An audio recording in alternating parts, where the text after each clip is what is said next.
welcome back to the RationalInvestor.com Broiler Chicken Show. Trade your trading plans, don't take too much risk on any one trade, and just let yourself get rich.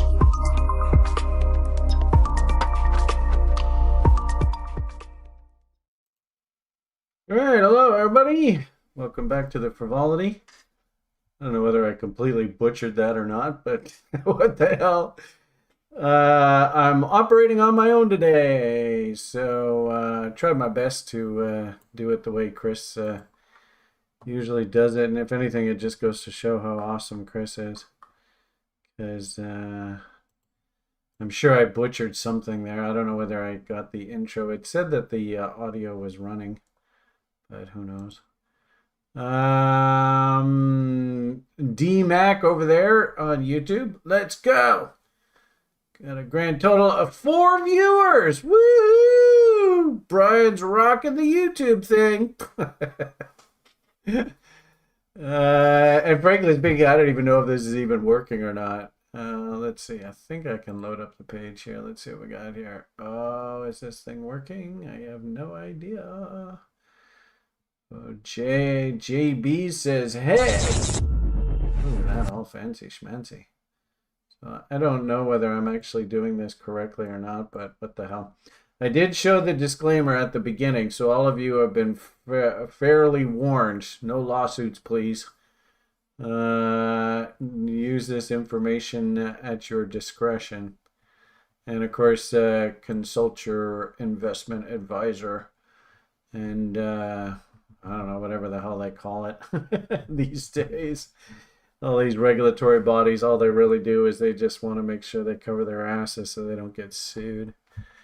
So anyway, here we are. I've got my picture down here in the lower right-hand corner. I don't know whether that's the best look or not. You know, there's the camera right there.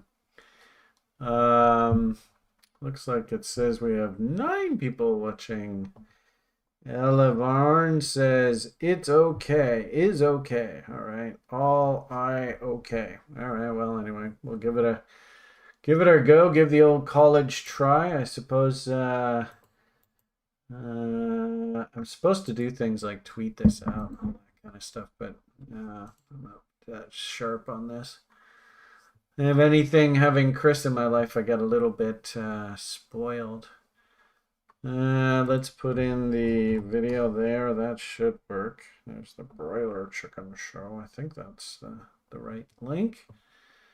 And then I suppose, how can we tweet this thing out? Where's that share? So, and of course, actually interesting how Jerkhead now acts, right? You don't even know what the hell to call this. I still see a lot of these social media things still call this company Twitter. Even though I'm sure that pisses Dickhead off to no end. All right, let's see how we can do this. I think this will work. Anyway, let's see what we got here. I just tweeted that out.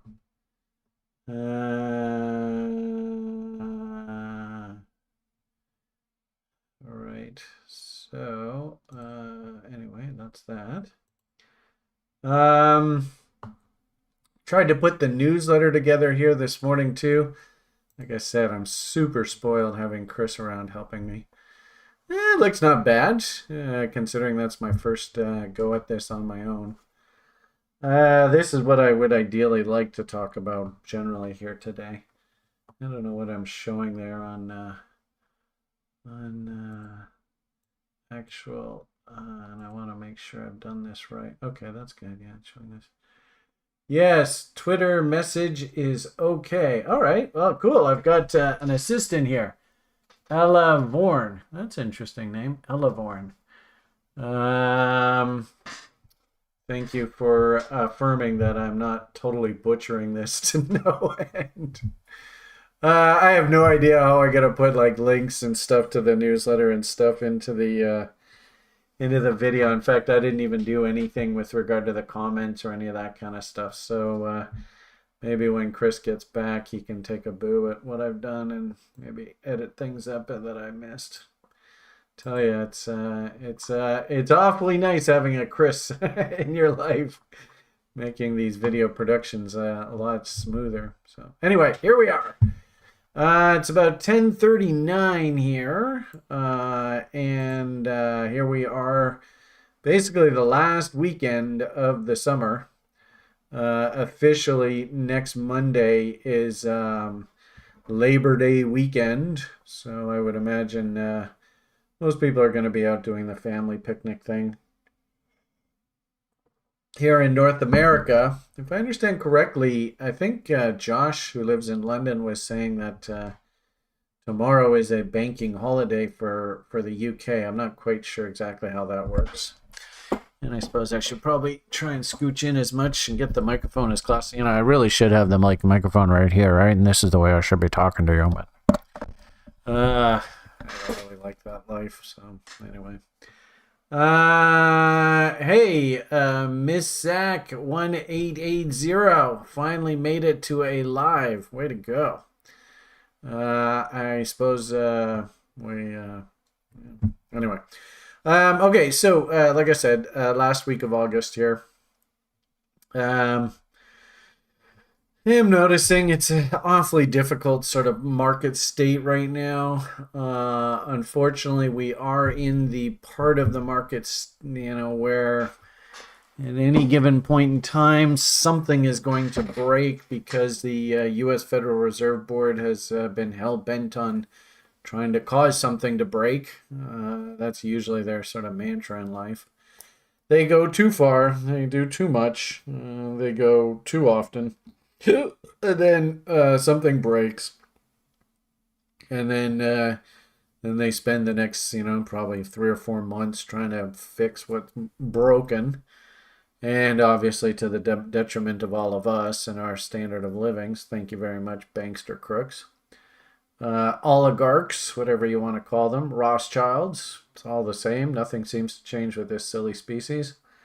Rinse and repeat. Try and learn from all this crap that I'm trying to impart on you guys. And then that way you can become part of the institutional class 1%. And you don't have to get sucked into this. I mean, just imagine being like a working slub right now and having to deal with just the absolute horrific price inflation and stuff going on right now, knowing that you have no way out. All you can do is just go to work and punch a clock. And so if anything, we're extremely fortunate that we do have the ability to break the model. The only thing is that you're going to have to re-educate yourself. Most of the stuff that's actually taught in our society when it comes to money management is to keep you enslaved, to keep you making stupid investment decisions, to chase FOMO, all that nonsense. And then when stuff goes on sale, people are distracted by other shiny objects. And quietly, the 1% takes advantage of stuff going on sale. And the public, unfortunately, is usually actually doing the exact opposite. So anyway, go figure. As I had said, we're at the end of the summer, so it's a bit of it's a delicate time in the market. If anything, I would almost suggest, there's actually one book that I have all of my beginning traders, at least when I used to teach the program personally, I would insist that while you're waiting for the level 1 program to start, because a lot of people sort of sign up ahead of time, and that's good, there's nothing wrong with being enthusiastic, that everybody read the Market Wizards books. And I don't know whether I'd really give a shill to the Market Wizards. In fact, I don't even know. I'm sure we probably should have links to them in here somewhere, but that's I know some YouTube videos, we have links and stuff to YouTube videos in the library. Where is Mr. Market Wizards? That is, in fact, actually, I've got his book staring me right in the face, Mr. Jack Schweiger. But let's see, maybe this video's gone. Oh, look at that. They've taken it down. Jerks! So that's half the problem with these YouTube videos. Actually, it might be interesting just to see if he's still, how do you spell his name? SCH. WAGER, Market Wizards. There you go.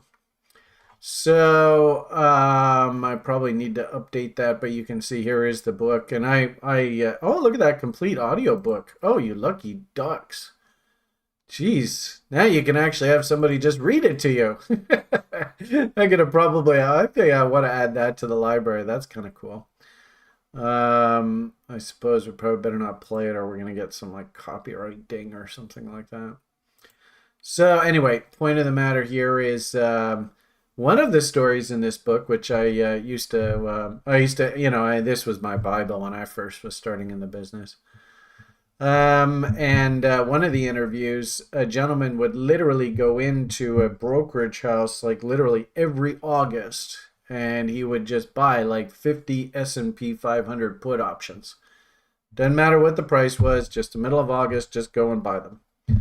And then sort of middle to the end of October, maybe first week of November, he would just mysteriously show up at the brokerage house and cover those puts, sell them back, or, buy them.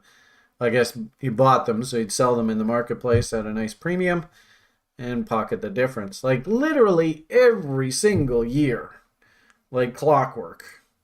So, and anybody, I don't know whether any of you on YouTube watching this video right now, all 7 of you. Oh, no, look at that. We got 30 people watching. Woo! We've hit prime time. Now we can get like Tide laundry detergent to actually endorse us, right? Oh, look at that. 2 people just dropped off as I was saying that. Anyway. I would strongly suggest you do yourself a favor. Now you can listen to these on audiobooks. I mean, you don't even have to make an excuse that you don't know how to read.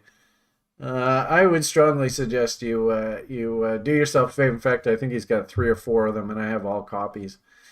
Do yourself a favor and check them out. So, it's an interesting anecdote that... they don't call it the fall for nothing. That's what we used to always say as brokers, right? You don't call it the fall for nothing. You just look at these indexes, and I think anybody, and again, we got to be careful.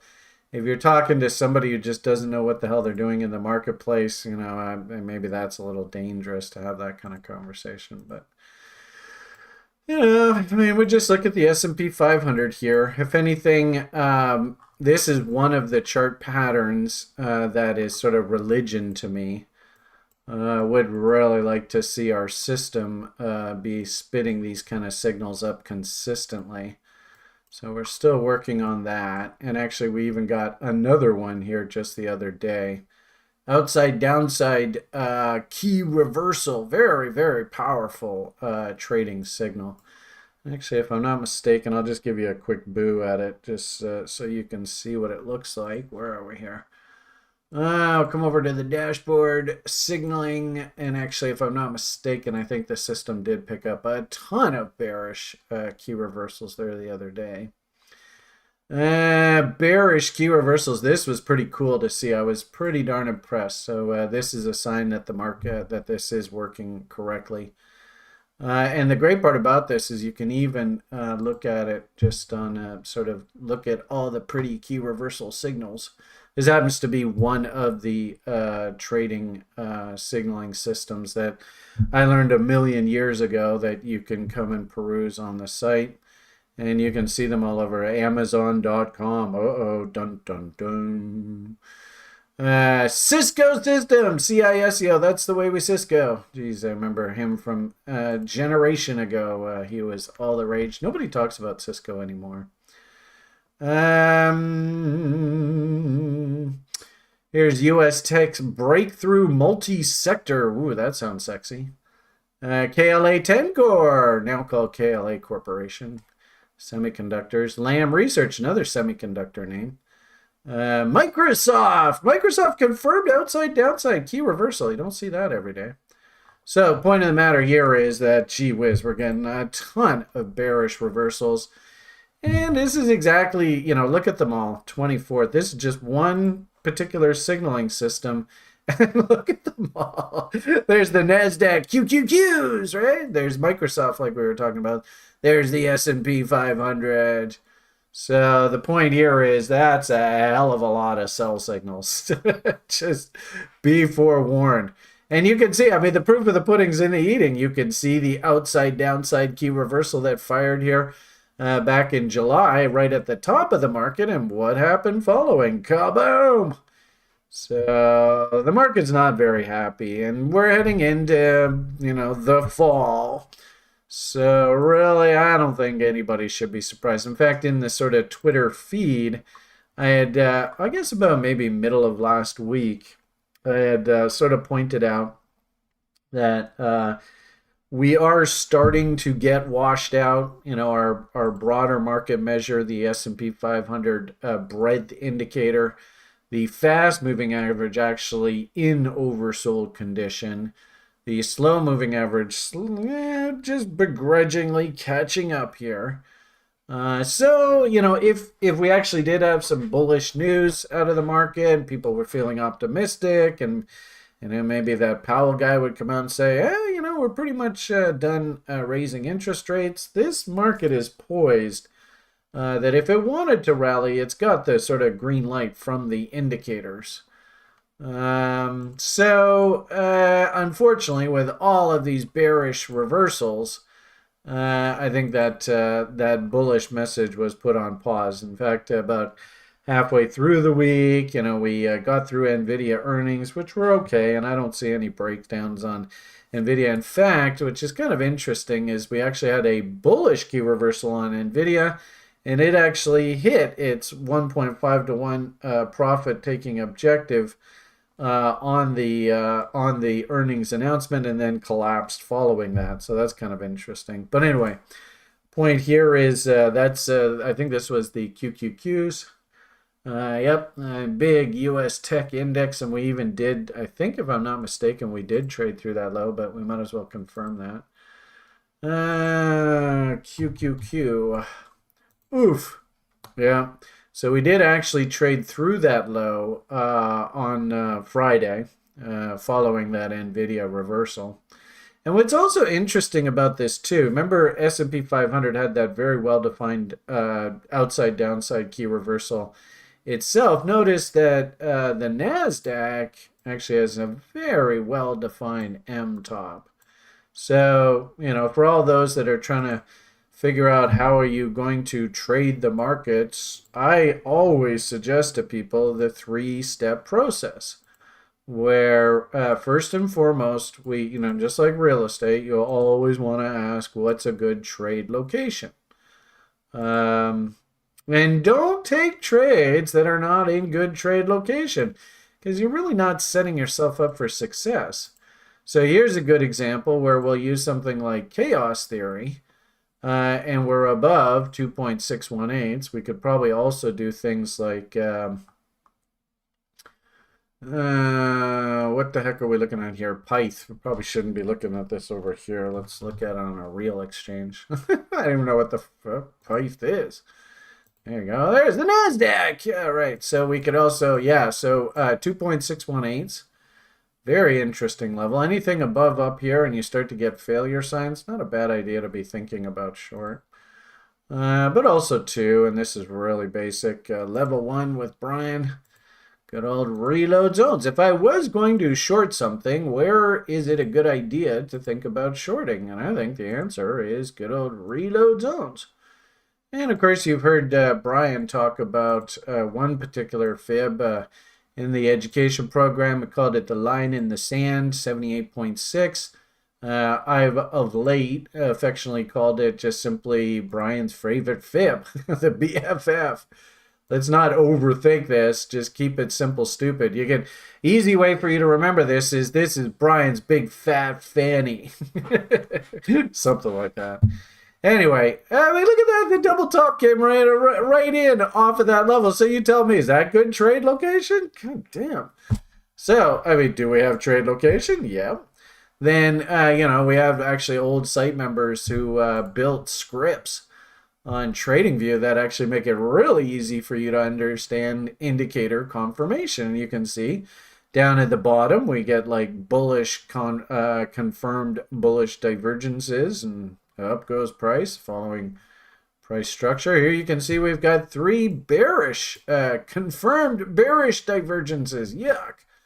And probably if we pull up the indicator, you know, like I'm a big fan of MACD histogram, and you can just, I mean, really, really simple stuff. Lower highs and lower lows, well, that defines a bearish divergence. If we're making lower highs and lower lows while price is making higher highs and higher lows, that is basically a divergence in the indicator. So huge bear div, and look at the RSI, beautiful bearish divergence in RSI. I mean, this stuff is so freaking cliche, it's ridiculous. So you can see the divs. I built this one particular indicator called the Willy, because it was named after an old client of mine when I was a retail stockbroker who used to always buy tops, and he used to frustrate me to no end. And he used to always sell panic bottoms. So I built this indicator and called it the Willy, because that's what his name was, Willy. And it was basically to show him, look at, is this really a smart place to be a buyer? Come on. And the interesting thing about this is we could say that the market has actually been officially stupid when this yellow line goes above minus 20 for quite a while. I mean, you can't argue that this market is not overbought. And sure enough, you know, trade location 78.6 above 2.618 Feigenbaum. Objectives, bearish divergence coming in on the momentum indicators, and then the coup de grace, the final piece that you want for every trade setup. I mean, this stuff works. I mean, I don't understand why people come to TRI or even interact with me. And I got one guy that I work with, and he literally has been working with me for 10 years, and he won't buy into this 3-step setup. He had to go and basically come up with a whole trading plan on his own. But you can clearly see the final coup de grace to this. Step number 3, show me bearish price structure, which just so happens to come in right off that damn 78.6, and here we go. So I think this trade idea is working. It's interesting how the panic low that we had there the other day was right into a 2.618 Feigenbaum level. And I get the impression now, looking at this price chart, that this looks to me like some sort of big honking head and shoulders pattern. So boom, boom, and we'll go boom. Let's go back to my room so we can do it all night, and we can make you feel right, and all that kind of fun stuff. God, that takes you back. Jesus, how long ago? That song was... Jesus, that's like easily 20 years ago. God, I can't believe how long ago that was. Anyway, so trade location. We can even put on here confirmed bearish momentum divergence. But anyways, we probably need a better looking image. There we go. Huge bear divs heading up top here. We got our fun little script. Now, I showed you. I see RSI div. Huge RSI divs. I see MACD divs. I see actually even, technically Willie's divergent here. So, I love John's script here. Totally awesome. But, that's if anything, what I would prefer is you don't rely on scripts.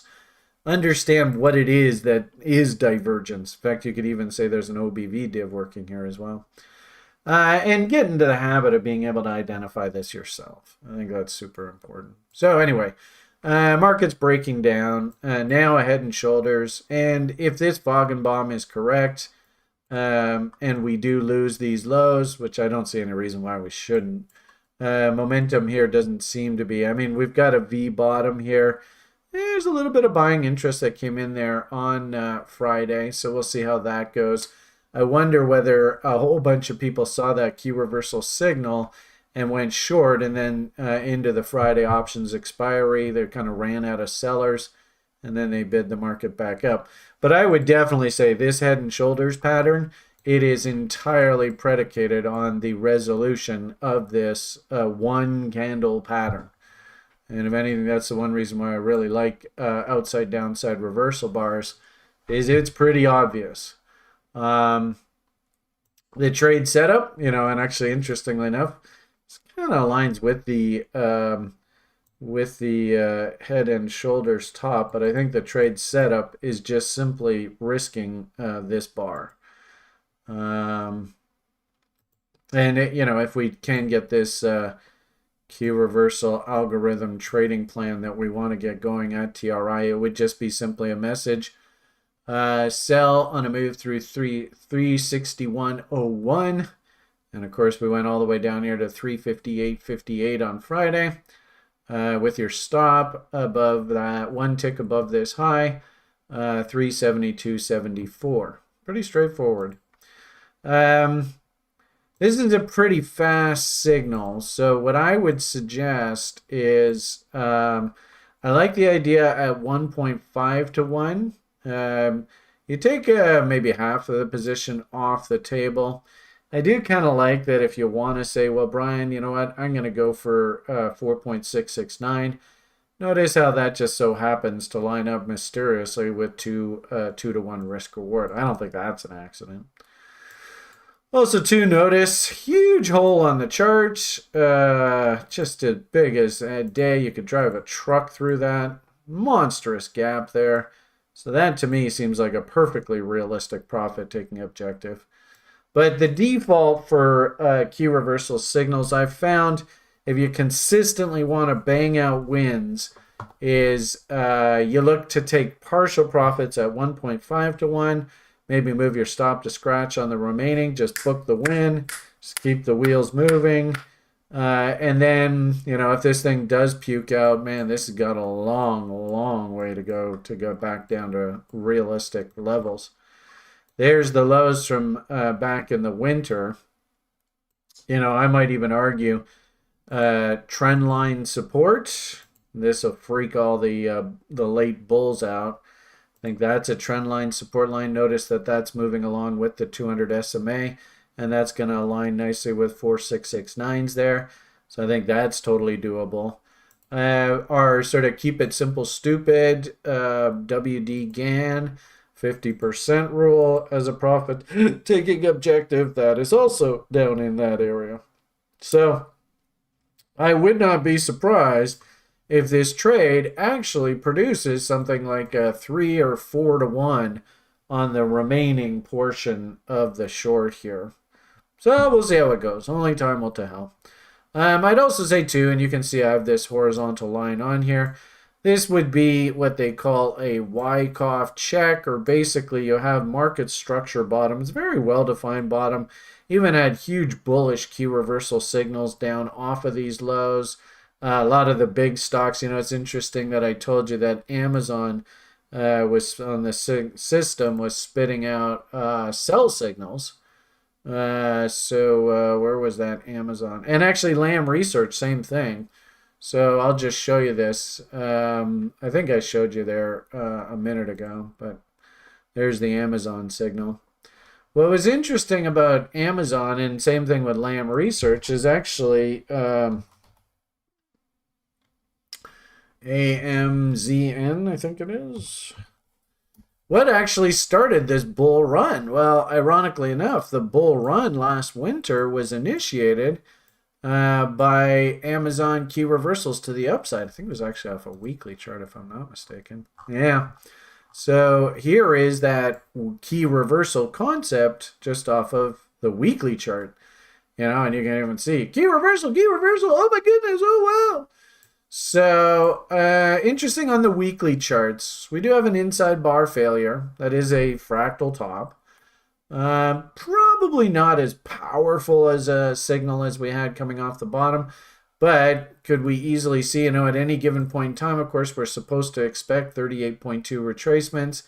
And interesting how that 38.2 retracement, there's a huge hole on the gap, or on the charts, a gap right there. 50% level actually lines up with the original breakout, and it actually lines up with trend line support there as well. So I do like this guy coming down into these levels, but interestingly enough, This was a damn big buy signal. And frankly speaking, I think, like as we said, I think you even saw it on the QQQs. Yeah, same thing. There was the upside reversal on the QQQs. I don't know whether I necessarily am going to call this a, like an investing sell signal. More like, for the guys who, like I said, remember that guy who goes in and buys their S&P futures, the puts. Actually, I think he shorted the futures every August and then comes back in October, November and buys it all back. That makes perfect sense to me. That's the kind of trade here I'm thinking. And if anything, I like the adage, and it's the same thing with when we get to Bitcoin and crypto, is that pullbacks are buying opportunities.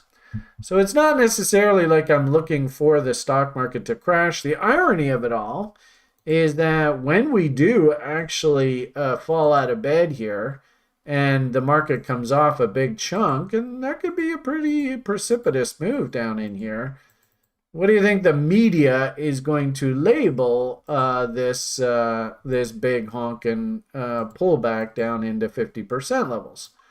Right, that move right there, the media will call this the crash, right? And they'll even get all excited about it. And, of course, remember, the media is a puppet.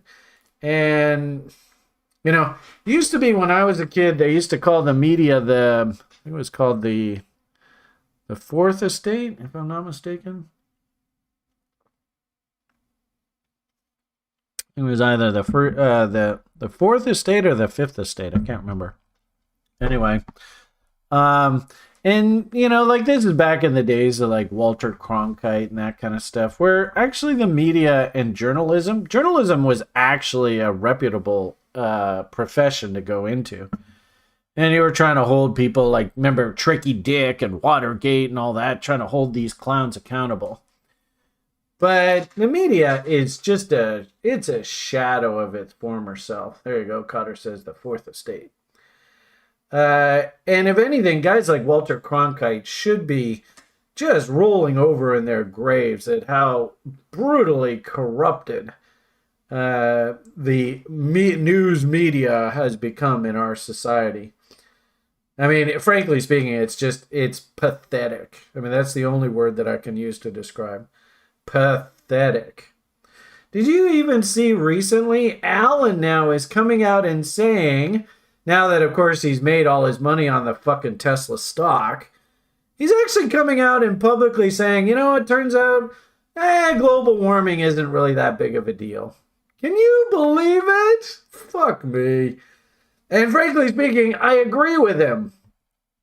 It's just, each and every one of you, all 29 of you watching this video, you have to understand the media and everything that comes out of these stupid idiots' mouths is a message to get you to emotionally act. It's so fucking frustrating how corrupted our society is. And for the record, Fauci and Pfizer and all you a-holes in the medical services community, I still have side effects from these stupid vaccines that I was rammed down my throat because, of course, my son lives in an institutional setting and the vaccines were rammed down his throat and everybody else's. I mean, you see substitute drama teachers, the hypocrisy of that asshole. So, hey, the longer I live, the more I've lost respect for this human species in my lifetime. I'll tell you, when I was growing up, there was actually like people, power to the people and all that. But oh my goodness, what a crock. It's been, since the end of the Cold War, it's just been a one-directional corruption slide that just makes you just sick to your stomach. I don't think we're doing Zoom calls here today, Eddie. Eddie's been sitting there waiting for the Zoom call link. I'm just flying on my own today, and Chris isn't here, so I'm probably completely butchering it. Hell, probably I don't even know if this is even being recorded or not. I hope it is. Anyway, anyway, there he is over on the YouTube page. And actually, I got to say, something I do need to mention before we get going too far, and I've tuned out a lot of people, and of course, people will be watching this after the fact. We did have a really fun meeting yesterday. And I didn't know whether there was actually going to be any demand for things like sort of further in-person schooling on how to set yourself up to be a day trader and all that kind of fun stuff. And then actually we had a meeting yesterday just sort of to circle around and see whether there was any demand. And we put some polls up on the site. And actually, there's quite a bit of demand. I think, even people were asking, about 20 or so people were saying they wanted to do the Day Trader Bootcamp. Another 17 people said they wanted to sort of set themselves up, have like an in-person meeting for how to set yourself up for the coming crypto bull run and all that kind of stuff. So we do have quite a bit of demand. For the boot camp. So all those people, and I mean, look at that. I mean, that's like 30, 40 people want to get together. We had a really nice meeting yesterday. And we sort of tried to sort of put some solidity, is that a word? I don't know, to the plan. Very simply put, we need to have a minimum of 12 people participating in the program to justify doing this. Just coming out of the meeting yesterday, of course, I'm going to be the program manager, and Chris he volunteered to be the admin assistant for the program. And we had 1, 2, 3, 4, 5 people say, yep, they're ready to go and they want to do this. So let's go. So of those 20, 30 people that asked us, to get serious about this, I need you to come in and let us know your serious intent. And I think we're going to try and do it at like $1,350, which isn't bad because a good $600 a week and that's a week. So $600 is going to be for the actual housing.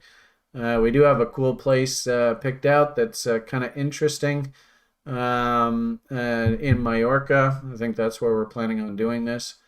$500 for food and libations, and a couple $100 just to cover any admin that Chris and I need to print off stuff and get just admin stuff. And then what I thought we'd do, and I think this resonates well with people, is if you did actually, and this covers basically my cost for the trip and all that kind of stuff. And if you did find like value in the actual program afterward, I think what I want to do is just set up like a donation address for Liam. And if you want to contribute something to Liam's sort of, we're going to eventually buy him a house kind of idea fund, you can at your discretion contribute to that. So I think that's what the plan is here. I think we're going to try and do it the 2nd and 3rd week of November, or the 3rd and 4th week of November. I'm not quite sure. We are going to have a meeting this coming weekend to circle around to see whether we have the 12 people absolutely needed to go ahead and book the house. And if you need further information, I finished off the meeting yesterday saying I was going to furnish my sort of boot camp itinerary. This is basically the program for week 1. It's very intensive. It's a lot of work. We're going to be working every single day. This is not a come and party event. This is a working group. So as you can see, and you can come in and basically look at all the different topics that's going to be covered every single day, all the way from day 1 to day 14. So I'm going to be working through the rest of the week, just sort of filling this out and completing it. And what I need from each and every one of you is, number one, do you want to be part of the boot camp? And obviously I'm going to give priority to the people that want to be part of the boot camp for both weeks. The first week is going to be intensive work on the boot camp. So what's your pro trader workbench look like? What are your setups? And actually, as the markets open, we are all walking through and we are hunting our setups and we are taking trades. And I literally want to see you doing everything that I talk to you guys about on a daily basis when I review my trading plan. Let's see if I can show you that every single day on the site. I go through this routine with you guys. And this is basically what I want to see out of every one of you. So you're at the point when you finish the boot camp that you can basically join our TRI Battle Stations day trading room, and you're fully up and running. I mean, basically, this is the room. Raf has been working with me since last 2 cycles ago, really, out of Corby. Basically our vets are in here just trading every single day of the week, just doing their thing. And as well, on a daily basis, I'm in the live room, just talking with the rest of our day traders who trade the North American session. Craig, who's a boss at trading the CFU setup. We've got a Russian who I'm worried about every single day.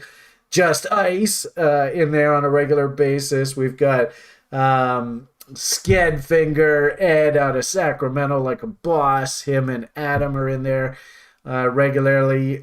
We've got actually another regular in there, a Lovable Longbow. He's a fun guy to work with on a regular basis.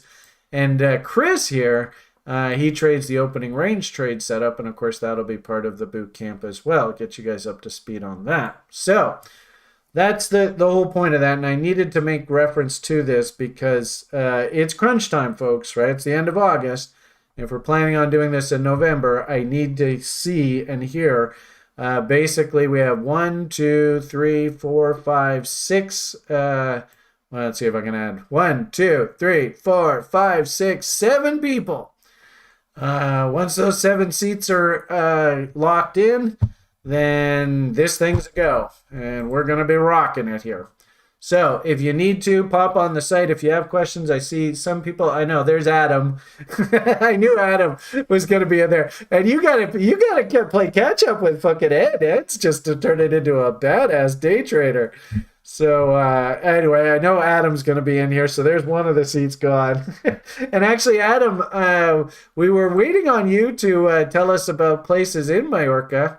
I don't even know if this is the right place or not, but anyway, if you have places that you want to add for consideration, I think I put that house in there, but by all means, if you have other houses that you want to add, feel free to post that in there. So, and there's Eddie already reaching out. So Eddie wants to get going with you. All right. So anyway, point of the matter here is there's 7 seats. Now, boom, that just went down to 6. So if you want to be a part of this Pro Trader Bootcamp thing we're doing this fall, then you better get on here and you better get rocking this. I'll throw this document in the lounge. Of course, this is primarily open to people who have actually taken the education program.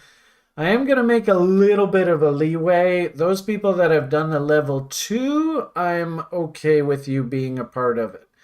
We're going to have to do a little bit of catch up because the first module in level 3 is your Pro Traders workbench.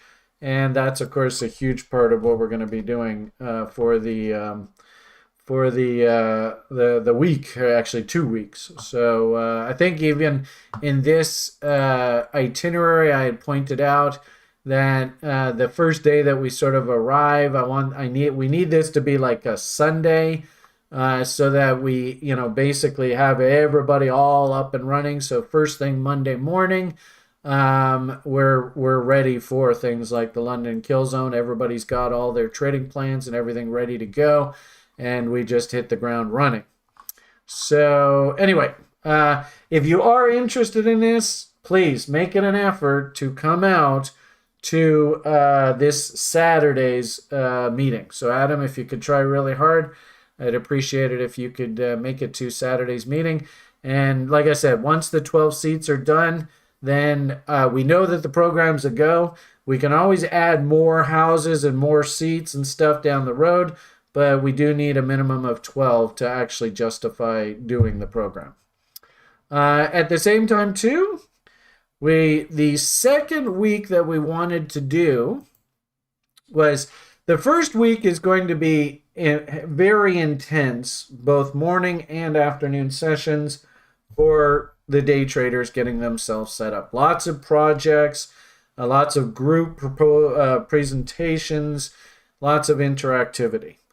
The second week is actually more about, I want to observe you actually going about your craft of being a day trader.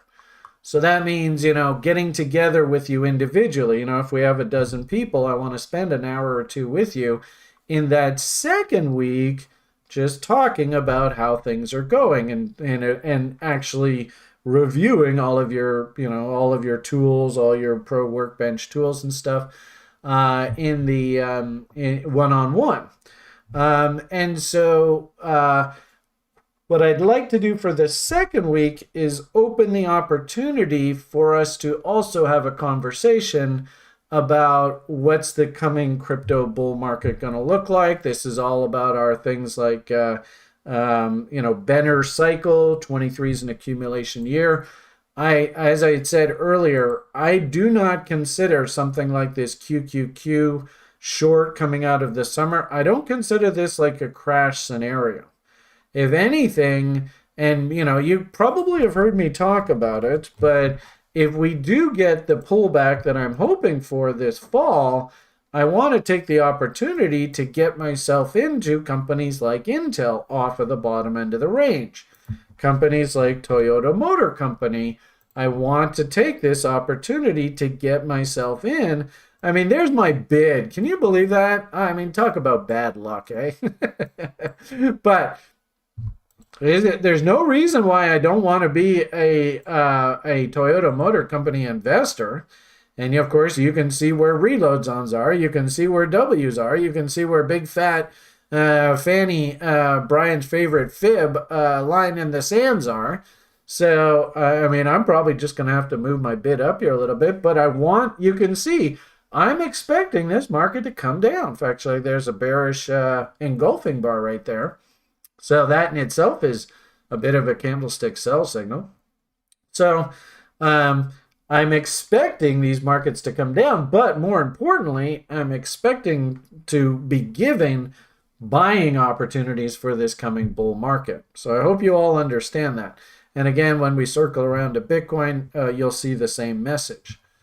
So first part and the most primary motivation for me to do this was to do the boot camp. And really what I want to see is I want to see everybody who comes out to the boot camp becomes basically an active member of our day trader battle stations room. And it's a very robust room. I'm very proud of the work that our professional traders do on a regular basis. I'd just like to add more people to that group. So this is your opportunity to get up to speed. Then, as I said, the second week is going to be more of sort of watching you in action, reviewing with you individually, one-on-one, how the plan's going and any suggestions that I can offer. But at the same time, too, I'd like to take that opportunity to talk a little bit about what the coming bull market is going to look like in things like the stock market. And if anything, when we met yesterday, we even were brainstorming some ideas that we'd want to consider in that second week, and things like I think I even wrote it here. getting, week 2, getting ready for the coming crypto bull. I thought I had it in here, but anyway, we were even pointing out, some of the people that are going to be attending want to do presentations themselves. So, if I can con Sjord into coming down for that second week, and maybe he can sleep in my bed with me to, save money or something along those lines, I would love for Sjord to spend an afternoon talking to us about building algorithms and coding, and of course he has about a half a dozen names that he thinks fundamentally are poised very, very well for this coming bull. I mean, all of it, I hate to say it, but that alone, that presentation would probably be the worth the price of the presentation.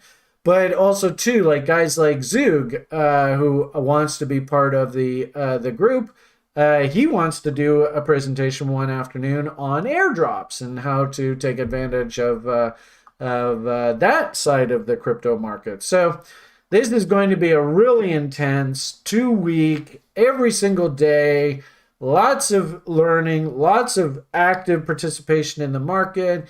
And then, like I said, coupled that with plan, how do you get yourself ready for this coming crypto bull? So, and that could also be in the stock market too, because keep in mind, there are a lot of crypto stocks. So, I'd probably do a day's presentation in that second week on what are the crypto stocks that I'd be interested in. So anyway, okay. I'm going to leave the sales pitch at that. All I'm going to simply say is that once these 12 seats are gone, they're gone. And the priority is specifically for the people that are interested in the boot camp. So just be forewarned. All right. So anyway, at the very least, just make sure to be on the site next Saturday, and we'll do another meeting on this. Okay. Wow, I talked that into the ground, but I did want to talk to you guys about that today. Interesting to see. Not enough people actually respond to Zach's level 4 program that I think we want to have it up and running here for this fall. So super excited for that. Probably got about a half a dozen to a dozen students. So we're super gung-ho there. And this is open to all school alumni, anybody who's done the level 3 program. This is the option spreads, which is sort of like the dovetail to the level 3 program, is introduction to options and terminology and the 4 basic strategies that I used to use when I was an options broker. Zach has taken this to the next level, and he's got a whole program on how to trade option spreads. So super excited about that. Anybody who is watching this video later on, I did send out an intro letter to all alumni. Like I said, got quite a few responses. There are about 4 or 5 people that did say they wanted to participate. They haven't quite pulled the trigger just yet. So I'm going to send out probably a follow-up email just asking if you're still gung-ho. And let's get all that solidified so that Zach can hit the ground running with you guys this term. Actually do have a team meeting with management here tonight. And we're going to seriously talk about whether there are enough people to justify, because keep in mind, Zach is pretty expensive. So we got to make sure that there are enough people enrolled in the current level 3 program to justify the expense. What I'm actually debating is I might actually put the level 3 program on pause this term. And some of the current level 3ers had expressed that they'd like me to do a little bit more work on some of the presentation material and just get that crisped up. And I might spend the fall doing that. The good part about it is if you did buy one of these package programs, I mean, you're not going anywhere. You can participate on the site as much as you want. But I'm not totally convinced one way or the other whether we're going to do the level 3. I need to talk to the team this evening about that. So just an FYI on that. And then I suppose the final shill that we'll do in this presentation here is, of course, we have a new school term coming up here. So with every new school term, we have a raffle. So what I would suggest you do is everybody and their brother should get on this page and just put your name and your email address into the raffle, and you might just win a free seat to the school program. And I mean, this is ridiculous. I mean, is free value? I think so. So, I mean, I think $1,000 for the level 1 education program, I think is worth its weight. And no, unfortunately, I do not allow anybody to skip level 1 because there is a very specific methodology that we teach here. When you come to TRI, you are actually here to learn the process. And I don't want, especially, people coming to the boot camp, they need to have already been indoctrinated into the process. So there are no excuses. The process includes things like, do you have a trading plan? Have you gone through your personality identification and what type of risk taker are you? Do you understand the concept of setups? What kind of criteria should be in your setups? Have you completely vetted out how much capital you're going to work with? And then by definition, how much money you're going to risk on any one individual trade. And that all goes back to what type of risk taker you are, which goes back to, your personality type, what kind of investor you are. So I can't answer those, and I don't want to have people on the site who are immersed in our advanced education programs and even thinking about being day traders without having already gone through that very formal, very strict education plan. Kind of like how I was bitching earlier about how all these regulators and stuff, and you got to have the disclaimers and stuff on your screens and stuff.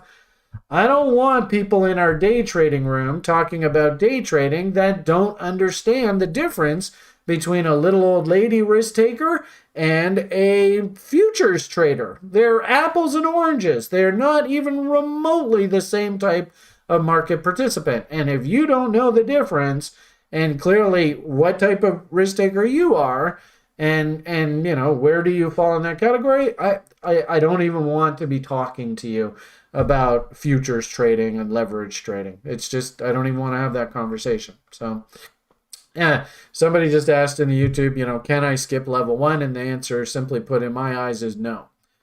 I'm pretty strict about that. I don't like people cutting corners. Sorry. And considering the price point of this, I mean, every single person that I've talked to in the level 1 program, if they actually do what we ask them to do, they're number 1, there's going to be stuff that you've never done before that you're going to learn.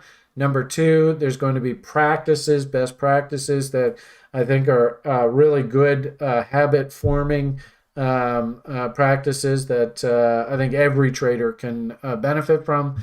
And for the amount of money that we're charging for the level 1, I don't think if anything, if somebody tells me that they don't want to take the time to learn this the correct way, then that to me tells them that they're probably not going to make it as a trader. Because this is a marathon, it is not a sprint. I'm sorry, it's just the way it goes. Okay, shill. There you go. New school term starts in just a couple weeks. Hell, sign up here. We might give you the level 1 course for free.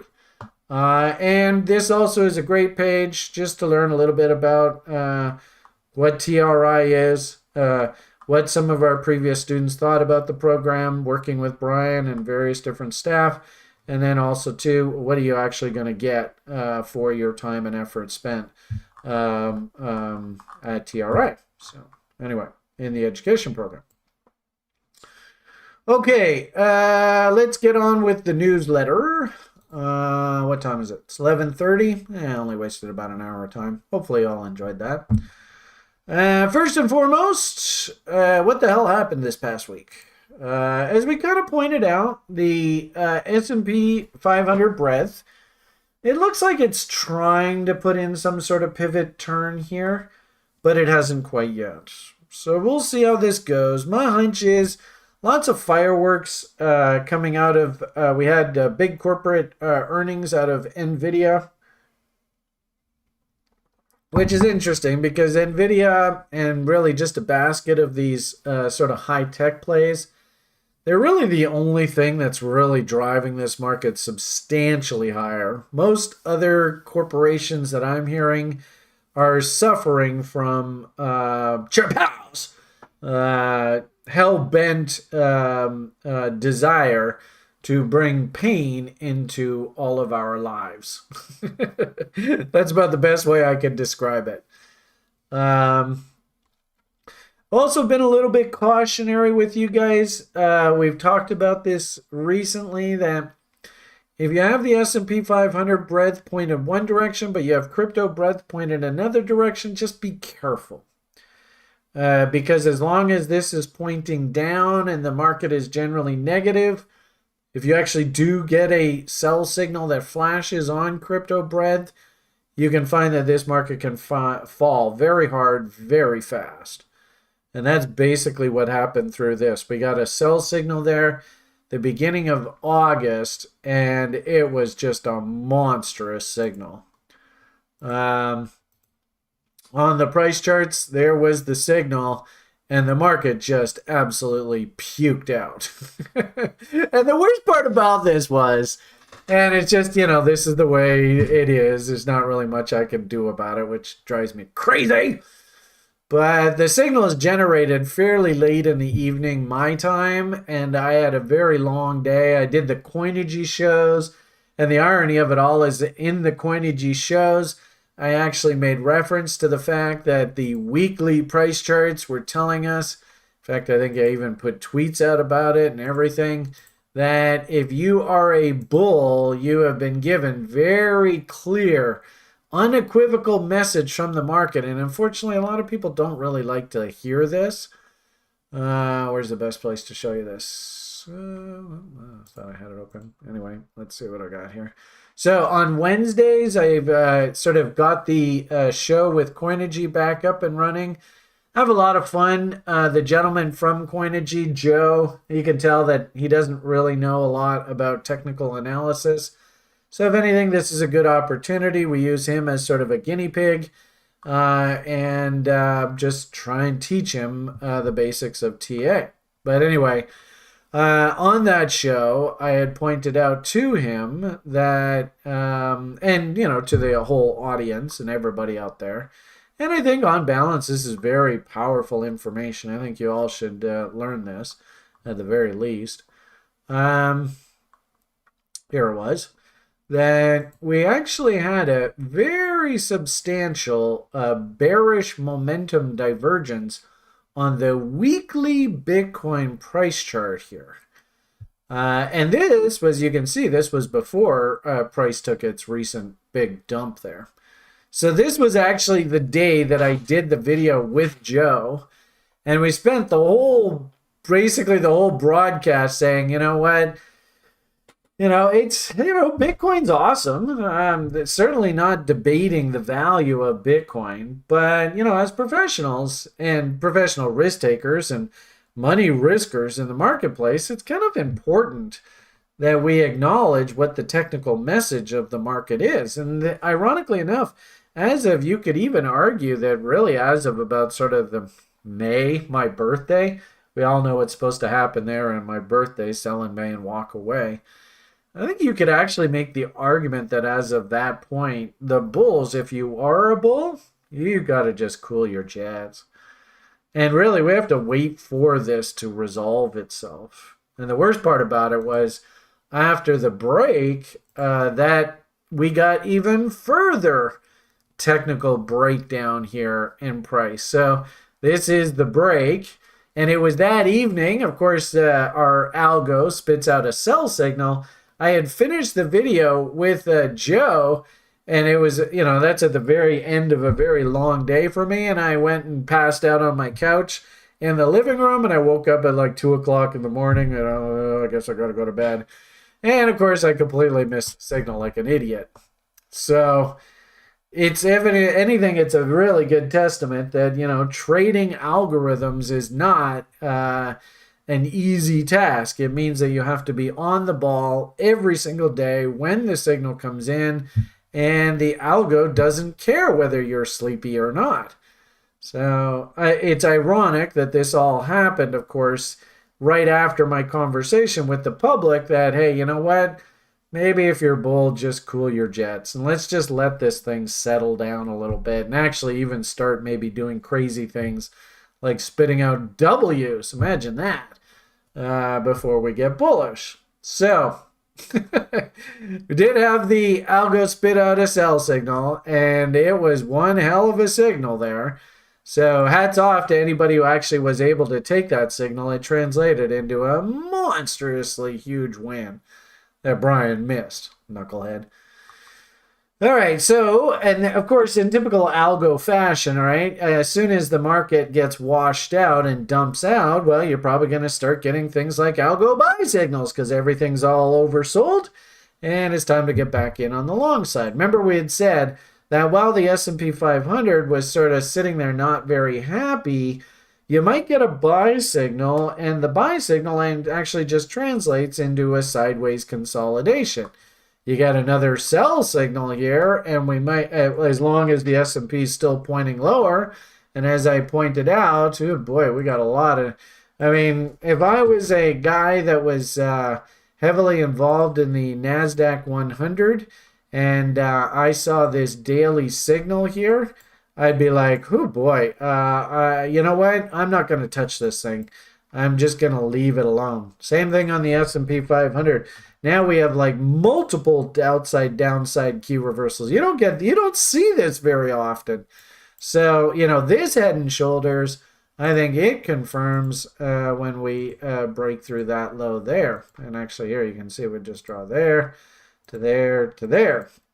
So the outside downside key reversal did fire on the S&P 500. It's a daily one. It's not as powerful as the weekly ones. And I think its head and shoulders will fire on a move through this panic dump low there.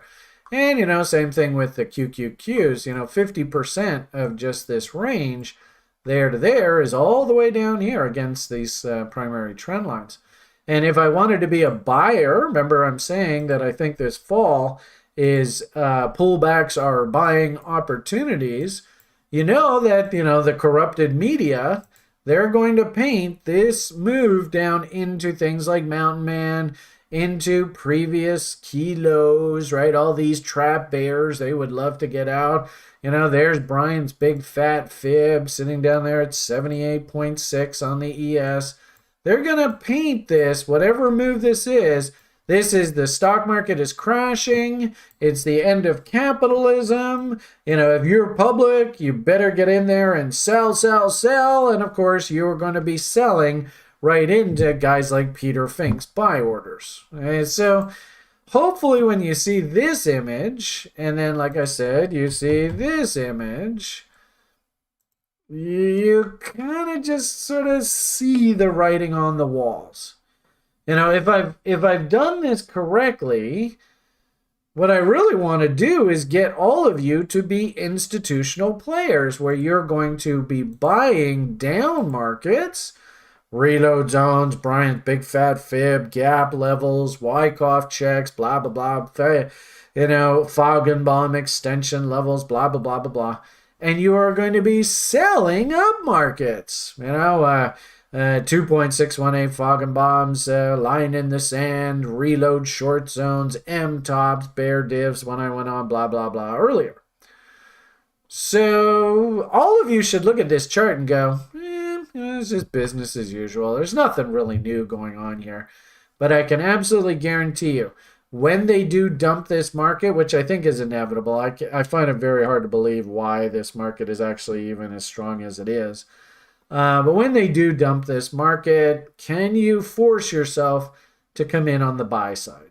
And, if we look at Bitcoin, well, what a surprise. There's that same head and shoulders pattern that looks like it's developing in the stock market. This is a weekly price chart, so this has been long developing.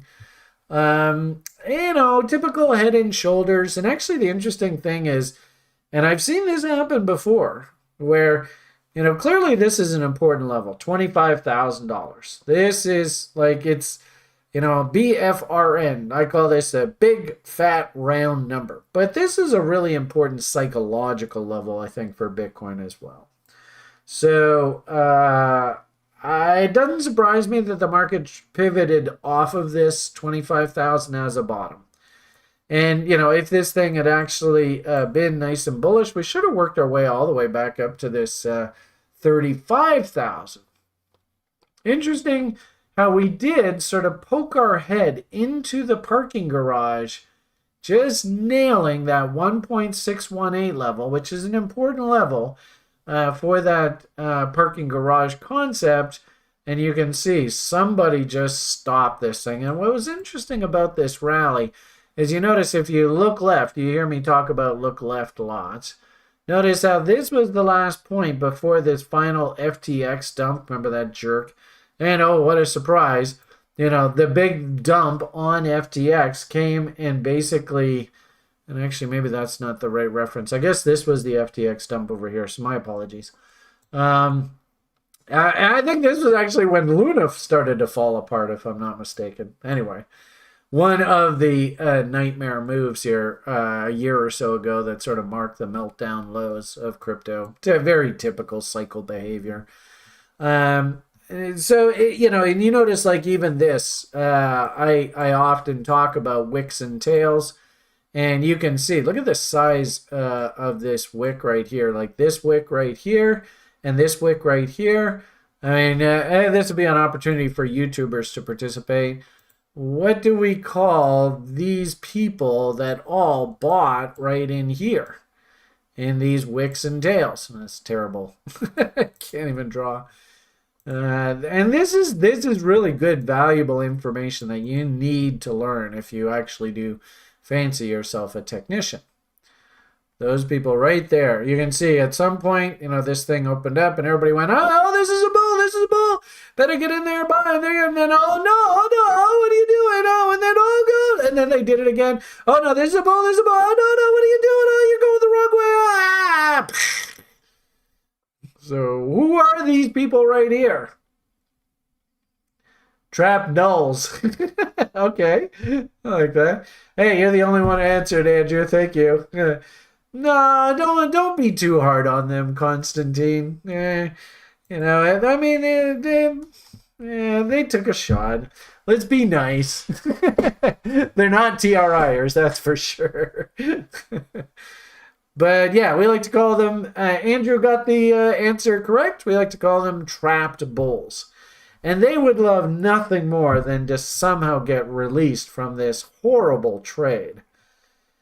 Where do we say, and I'll know that you're a long-time TRIer, where do we say that these people are sleeping as long as they are trapped in this trade? Is the wife happy with them for buying here? Hint, hint, hint. Good job, Constantine. Good job. Right? And you know, it might even, I've never heard of it before, but it might even be the same. That maybe there are some trapped wives sleeping on the couch. I doubt it, but maybe, you never know. So, interestingly enough, if we keep that number in mind, look where we stopped. Right into that wick. So there were so many trapped bears that as soon as price got up into here, you can even see they ramped the price up into that range. And then they instantly backed it away.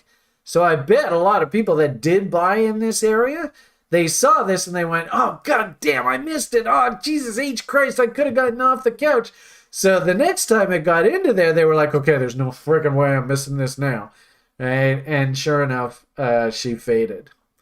So, I mean, this is, God, you can learn so much from this price chart. It's so cool.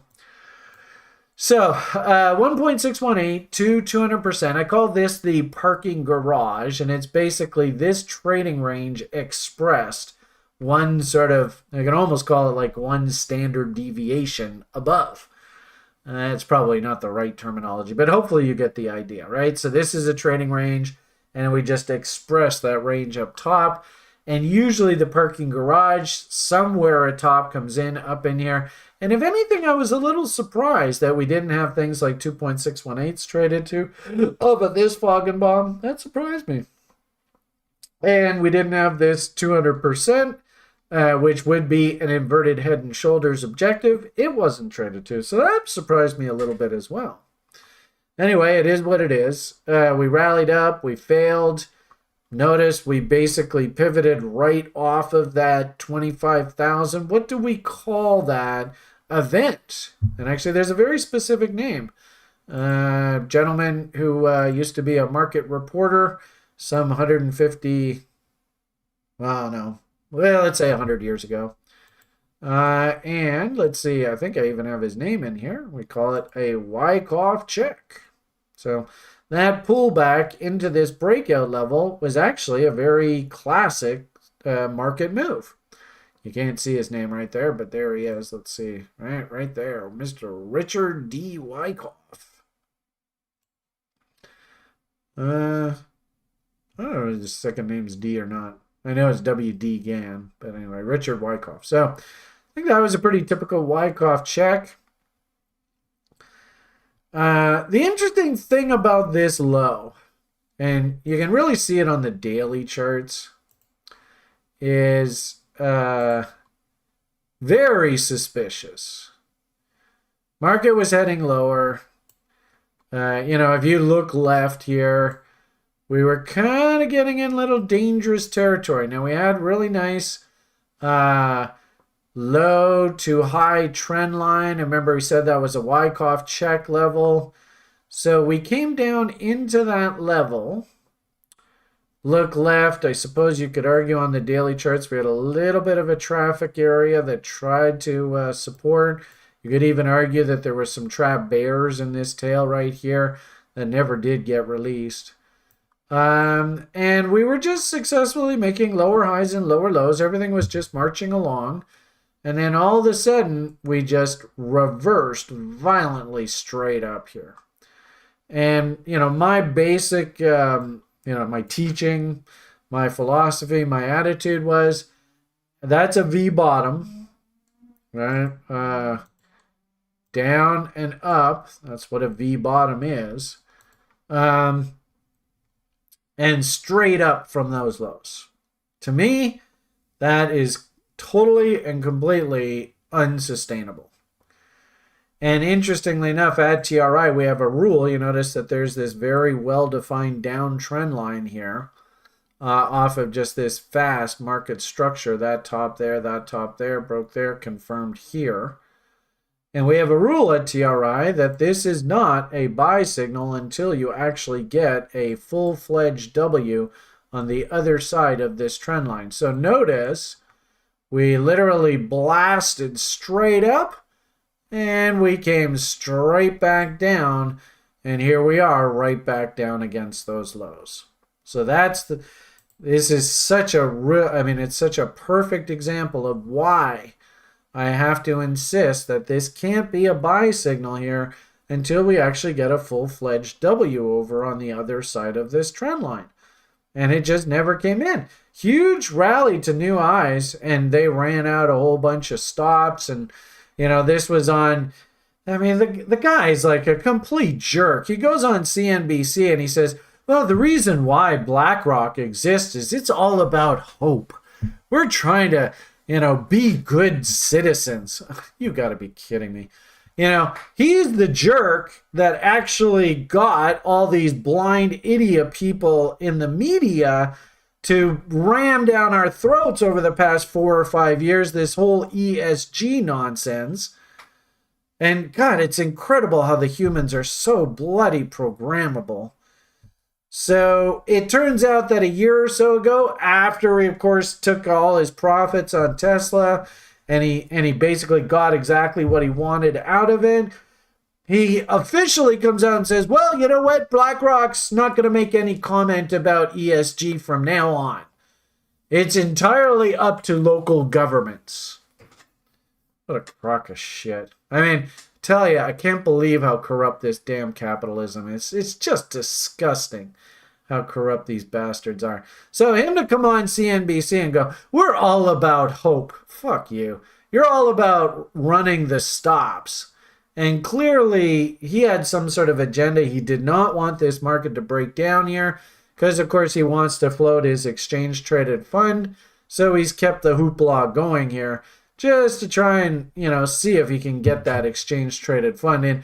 And more importantly, have a monopoly on the exchange traded fund business here in North America. You notice that, I saw a news release that said that Mr. Gensler met with BlackRock and Vanguard and Fidelity people 7 times over the past couple months. 7 different times. And yet he has completely frozen out all sort of regular people that have operated in crypto over the past 10 years. I mean, talk about corruption. It's brutal and they just don't give a fuck. They just don't care. I mean, it's stunning how brutally obvious their behaviors are. So, this is where you have to learn. When you saw that low and you saw the way that they ramped this thing up here, you had to go, something doesn't smell right about this. And sure enough, straight up and straight back down. Here we are basically flirting with those levels again. Not a surprise. So it'll be interesting to see whether we can actually firm up here. I'm still on the fence a little bit. If we take that principle of we want to see bullish divergence to actually be bullish, you can see we got a couple bull div indications. Willie is trying to put in higher lows. RSI is, it's oversold. But you can see the prevailing trend line. This is an incredibly powerful RSI trend. And until this thing actually can not only W down here, but also break this trend line and even start to give us bullish confirmation on the other side of this trend line, I think you got to look at this from a very jaundiced eye. And, MACD, I don't see any signs of divergence here at all. The only saving grace to this chart is the fact that Willie is technically stupidly oversold. So I think coming and actually shorting Bitcoin right here, probably not the best idea. Having said that, could we see some FUs all in and around this area? Absolutely. In fact, remember you heard me talking about how trapped bears in these wicks, or excuse me, let's rephrase that, trapped bulls in these wicks and how they needed release and they got release. I think you can make the argument with this monstrous tail that you just saw there the other day, there is probably a whole bunch of trapped bears in this market right here. They're selling in here and they of course got trapped. And is it a good idea to be selling into Collins Pump Chaser 38.2 fib coming into the Peter Fink low that actually put in the bottom there back in May? Are you going to aggressively sell into that? That's a terrible idea. So it doesn't surprise me that they are now officially trapped. Poor guys. Could we have a little bit more FUery here in this market? Absolutely. In fact, going now down to the lower time frame chart. Whoops. Let's see. How am I going to do this? I think it's that button. Hey, there we go. I get the impression that this is what's called a diamond pattern right now. And of course, all you slick traders, when you drill down to your lower time frame chart, notice, all you guys and gals who love to trade. Actually, I don't think I need that line. Love to trade candle body lows for a trade location. Oh my goodness, you just got an absolute gift there. Because notice, candle body lows for trade location. Wicks and tails like to be eaten. All these trap bears. Remember we said those were some trap bears in there. A whole bunch of trap bears in there. They were released on that event there. Actually, a few little trap bears in that tail right in there. So notice they dip this thing right into reload zones, a candle body lows for a trade location, and they turn it back up. This is actually a very typical chart pattern for markets trying to form bottoms. It's what's called a diamond, right? And you can kind of think, twinkle, twinkle, little star, kind of think of that as a diamond kind of idea. So I think that's what's going on here right now.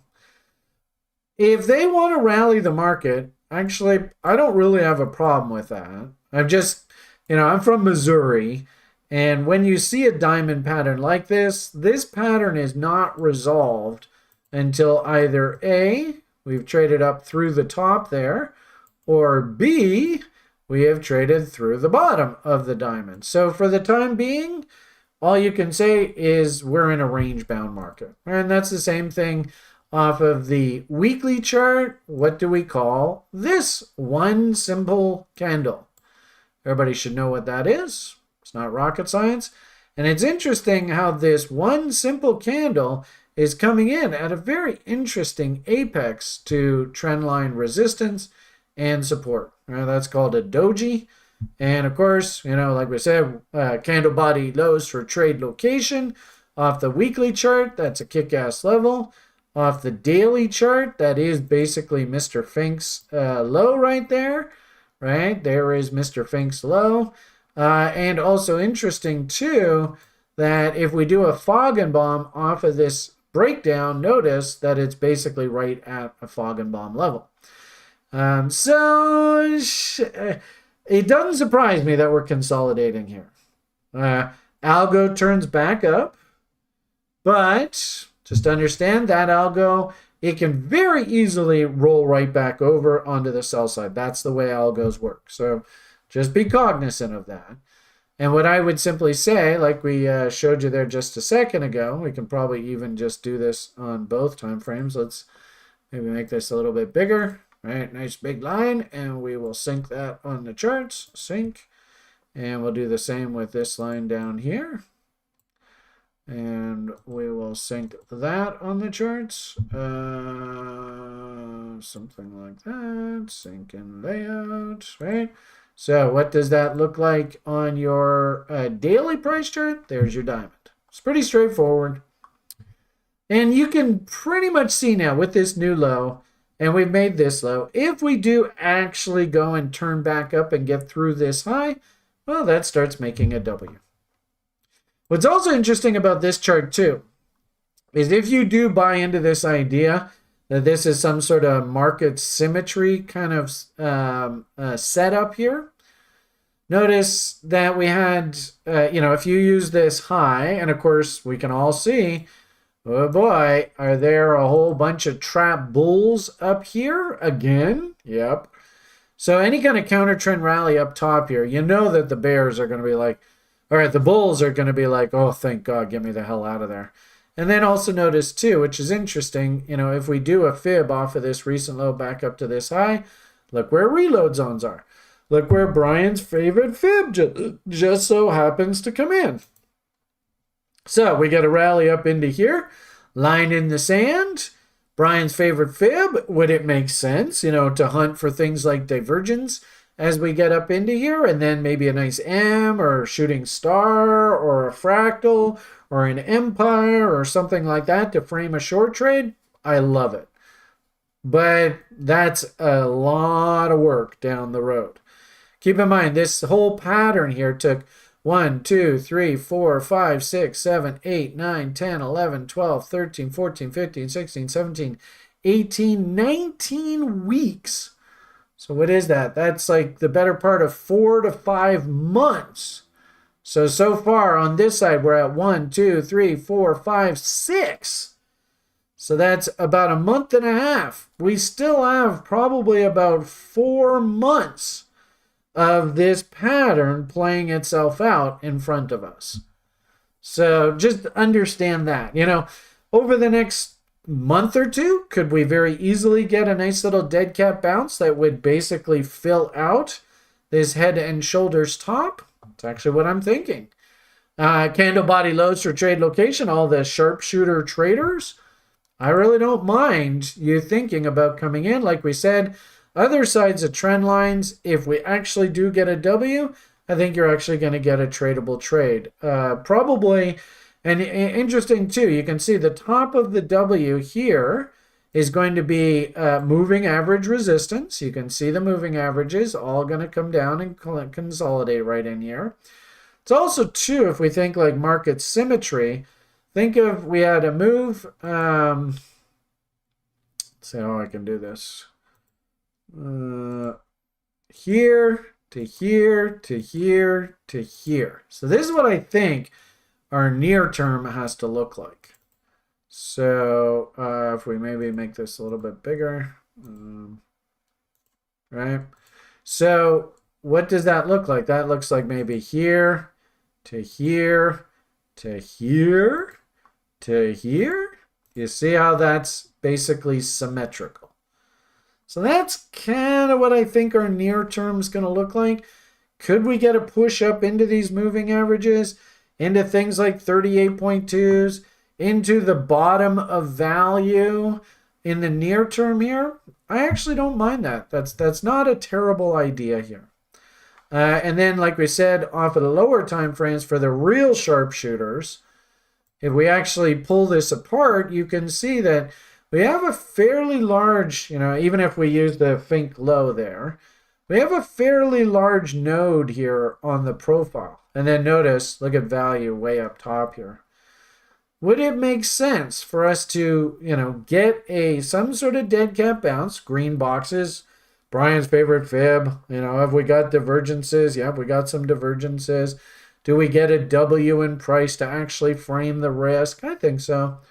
But it would make sense for us to rally right back up into sort of this, what is that, 28.5, which just so happens to be 50% of this entire range. That's what normally should happen. And then also, too, this would be a really nice Wyckoff check of our most recent breakdown. Right? So we can even add that on there.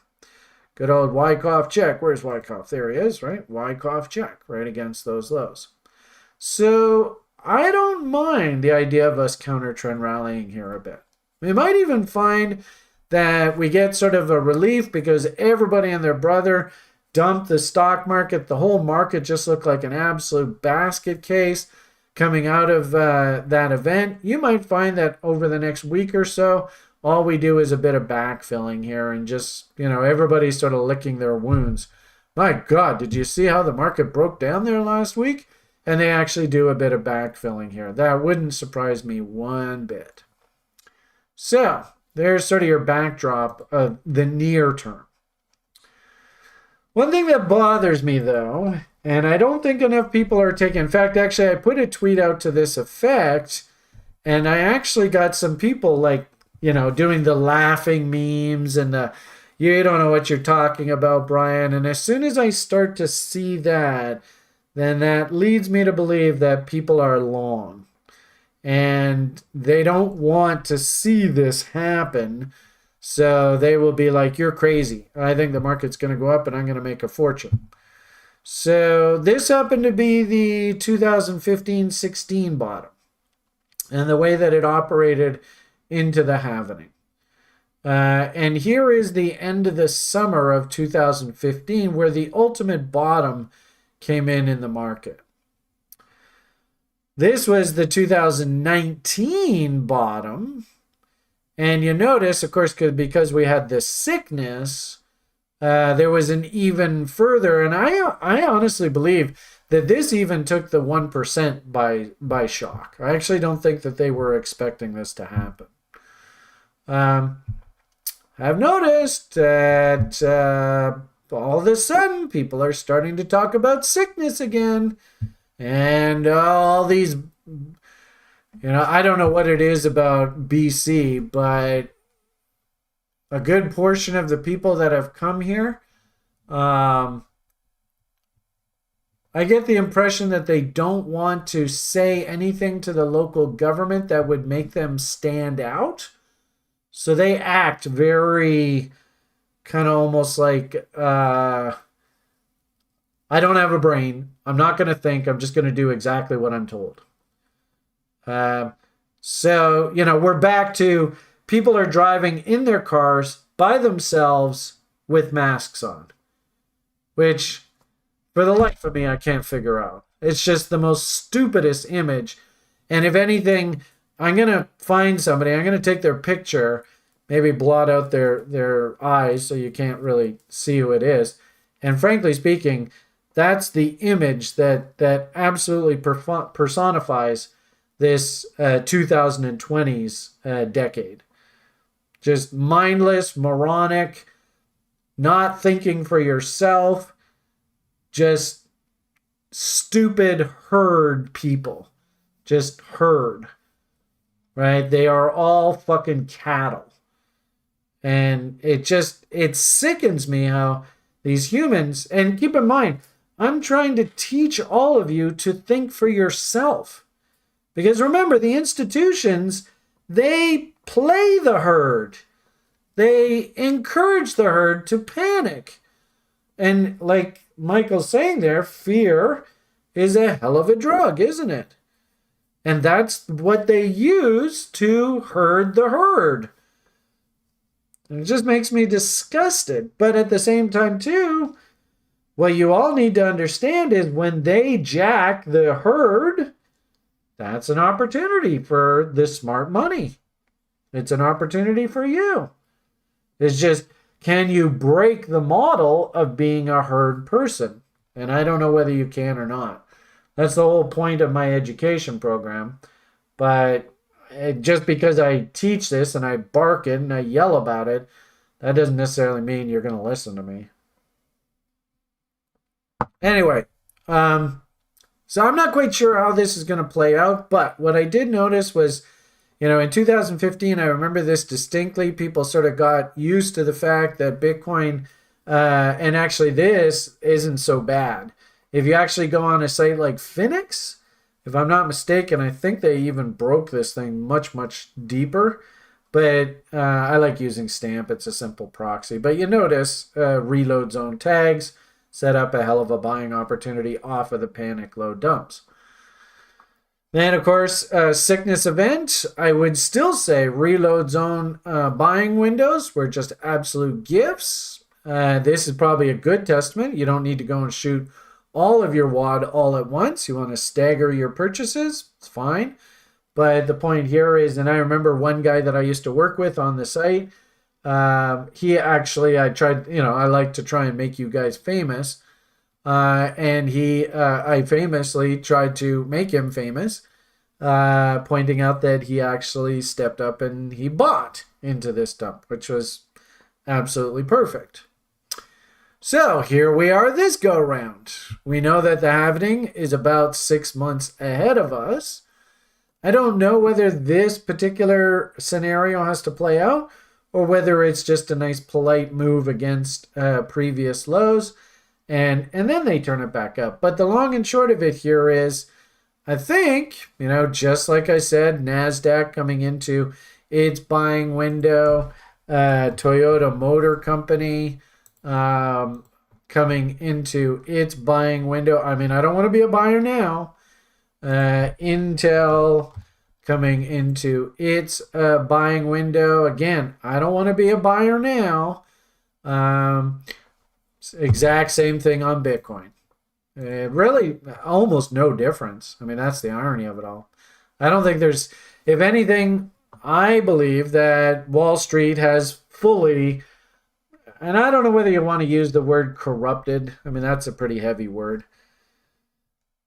Probably the appropriate term is securitized Bitcoin. And of course, like I said, Gensler meeting 7 times with, crypto this and crypto that out of these big mutual funds and, ETF providers and stuff like that. But not giving a flying foo about actual people that founded this industry back, 10, 15 years ago that don't really play by the rules of Wall Street. That is your tell that Bitcoin is been securitized. And of course, that means that Wall Street is going to play all of their terrible games. These are evil people at heart. And if anything, it's half of my job to show you how to take advantage of them. Force yourself to trade like them. Now, that doesn't necessarily need to be morally like them, but the irony of it all is that once you actually learn how to act like institutional players, most of the people that I teach, they end up not wanting to talk to the public anymore. They don't want to have to go through what I try and do on a regular basis. They're like, Brian, it's a waste of time. And I think I've told all of you guys, when I was at a prop firm, they actually got angry at me for me being on this holy quest to make some sort of positive difference in this world. I don't know. Maybe it was kind of stupid of me. So, point of the matter here is you can see where the reload zones is. Isn't it kind of interesting when we look at this chart? Didn't we say something about wicks and tails just a few minutes ago? Can you see how bloody cliche this is? I mean, it's almost crazy how cliche that is. Where are the people who actually thought Bitcoin was going to zero, which of course is a dumb idea anyway. But where are these people? Look at the size of that tail, eh? In fact, probably on YouTube, right? They call it a wick. But where are these people sleeping right now? Do you think the wife is happy with them right now? Do you think that they would like to be released? Do you want to take advantage of their weakness? And maybe, they're short right now. So they're going to be like desperately coming in to buy and cover those shorts. Or if they sold down here, they're going to be desperate to come back and buy their Bitcoins back from where they sold because they want to get off the bloody couch. Also, too, and I even made reference to this 2 times here already today in today's broadcast. What do we call that particular level right there? So I think you can make, from just a really simple technical perspective, I think you can make a pretty good case that, if they get the public to really panic here this fall, which I think they're going to, can they back price up into a level that we would be feeling comfortable that, this is actually where you're supposed to be coming in on the buy side? I think the answer is yes. So as you can see, and I even put out a tweet to that effect. Of course, nobody in Twitter land and stuff respects any of the work that I do.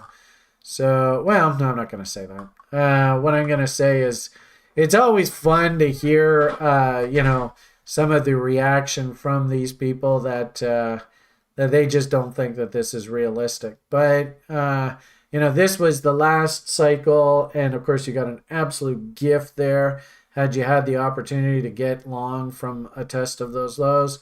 And I think the same thing's going to happen here. And would it be a good idea to maybe just have some stink bids working down in reload zones? And you can see these people put these kind of reactions. I'm not quite sure what I'm supposed to make out of that.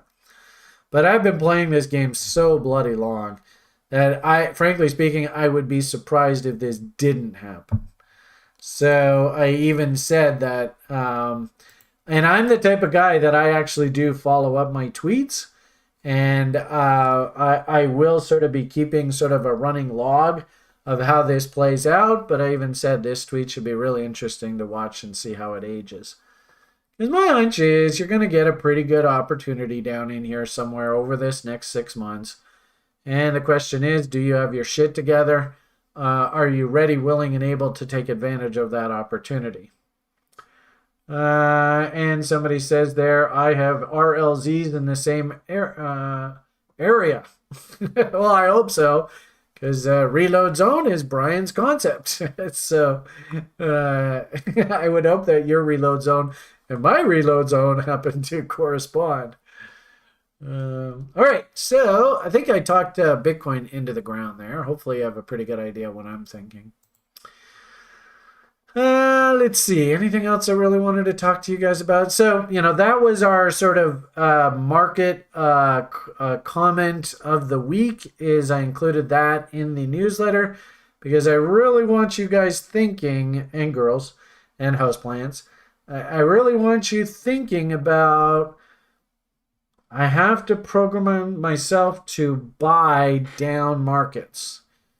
I have to be patient. I have to be disciplined. I have to understand this reload zone concept. I have to understand that usually ahead of the halvening event, there is some serious test of the lows following that summer rally. And this to me just looks like business as usual. So anyway, it is what it is. I suppose, at some point you had to expect that this was going to come down the pike. So my hunch is, of course, the 1% are going to go out of their way. How do we stop this? Don't want any copyright crap and stuff. The 1% is going to go out of their way, right, to, and this is the, unfortunately, half of the reason why, fruit fly flying around my head.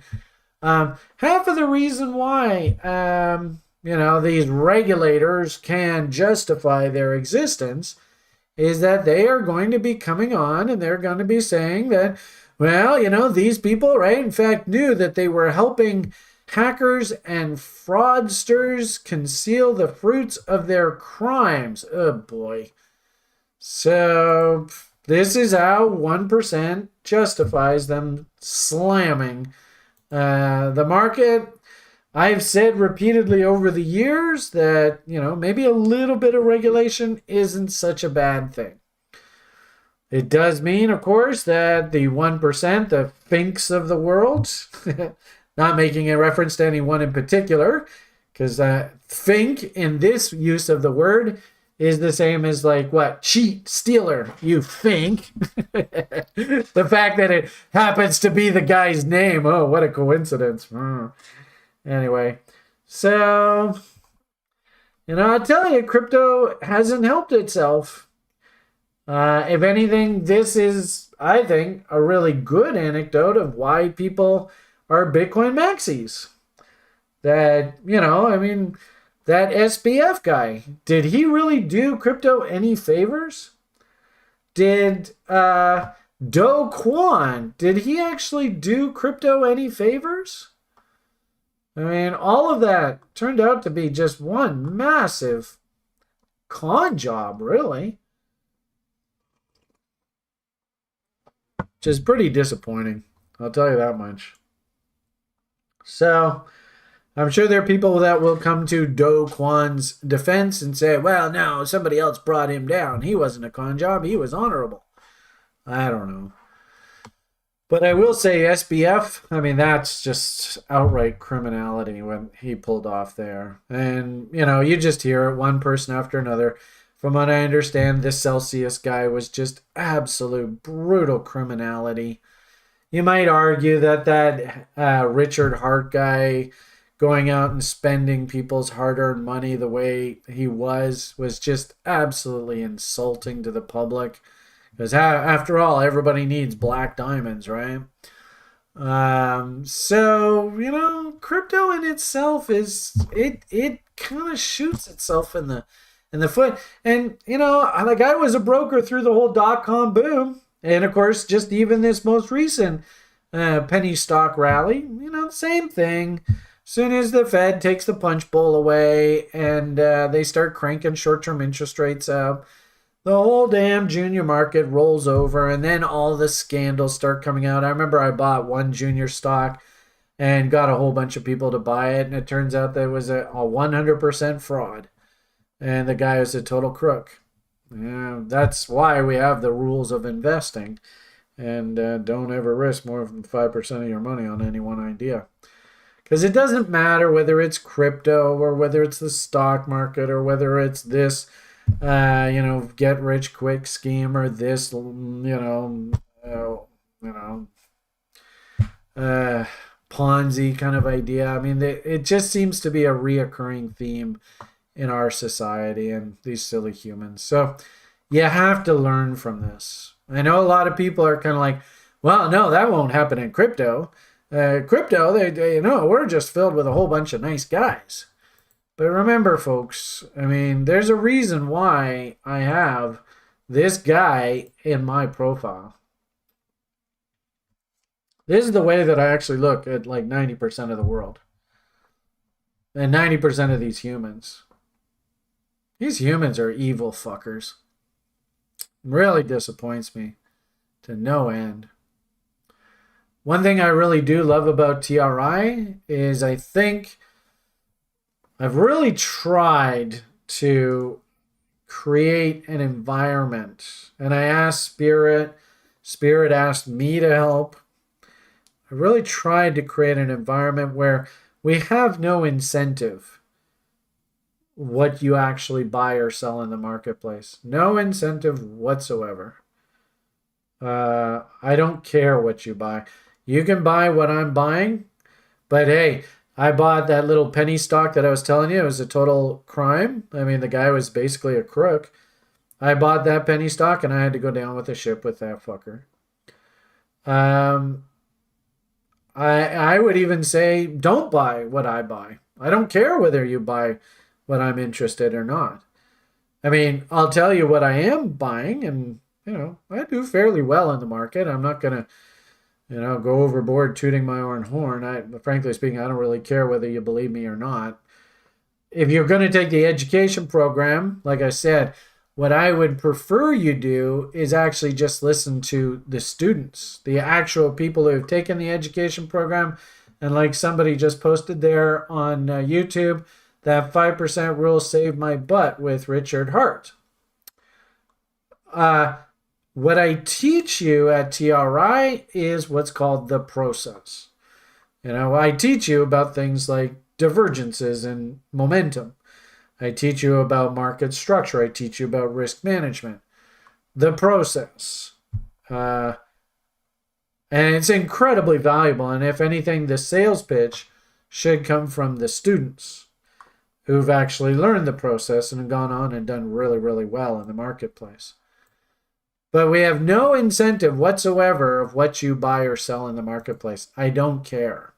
What I would just simply say is you have to understand this could be Peter Fink sitting behind this mask.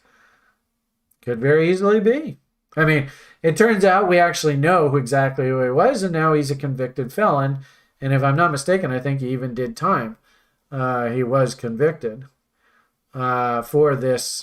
Interesting how, can you see in the mirror? Look at that. Does that look like F-U? It kind of looks like it, eh? Isn't that interesting? I just noticed that now. Anyway, so just understand that the market is mostly made up of these jerks. And what we have to do is be very skeptical, very jaundiced. Then, of course, when you look at this guy, you need to pull up his price chart.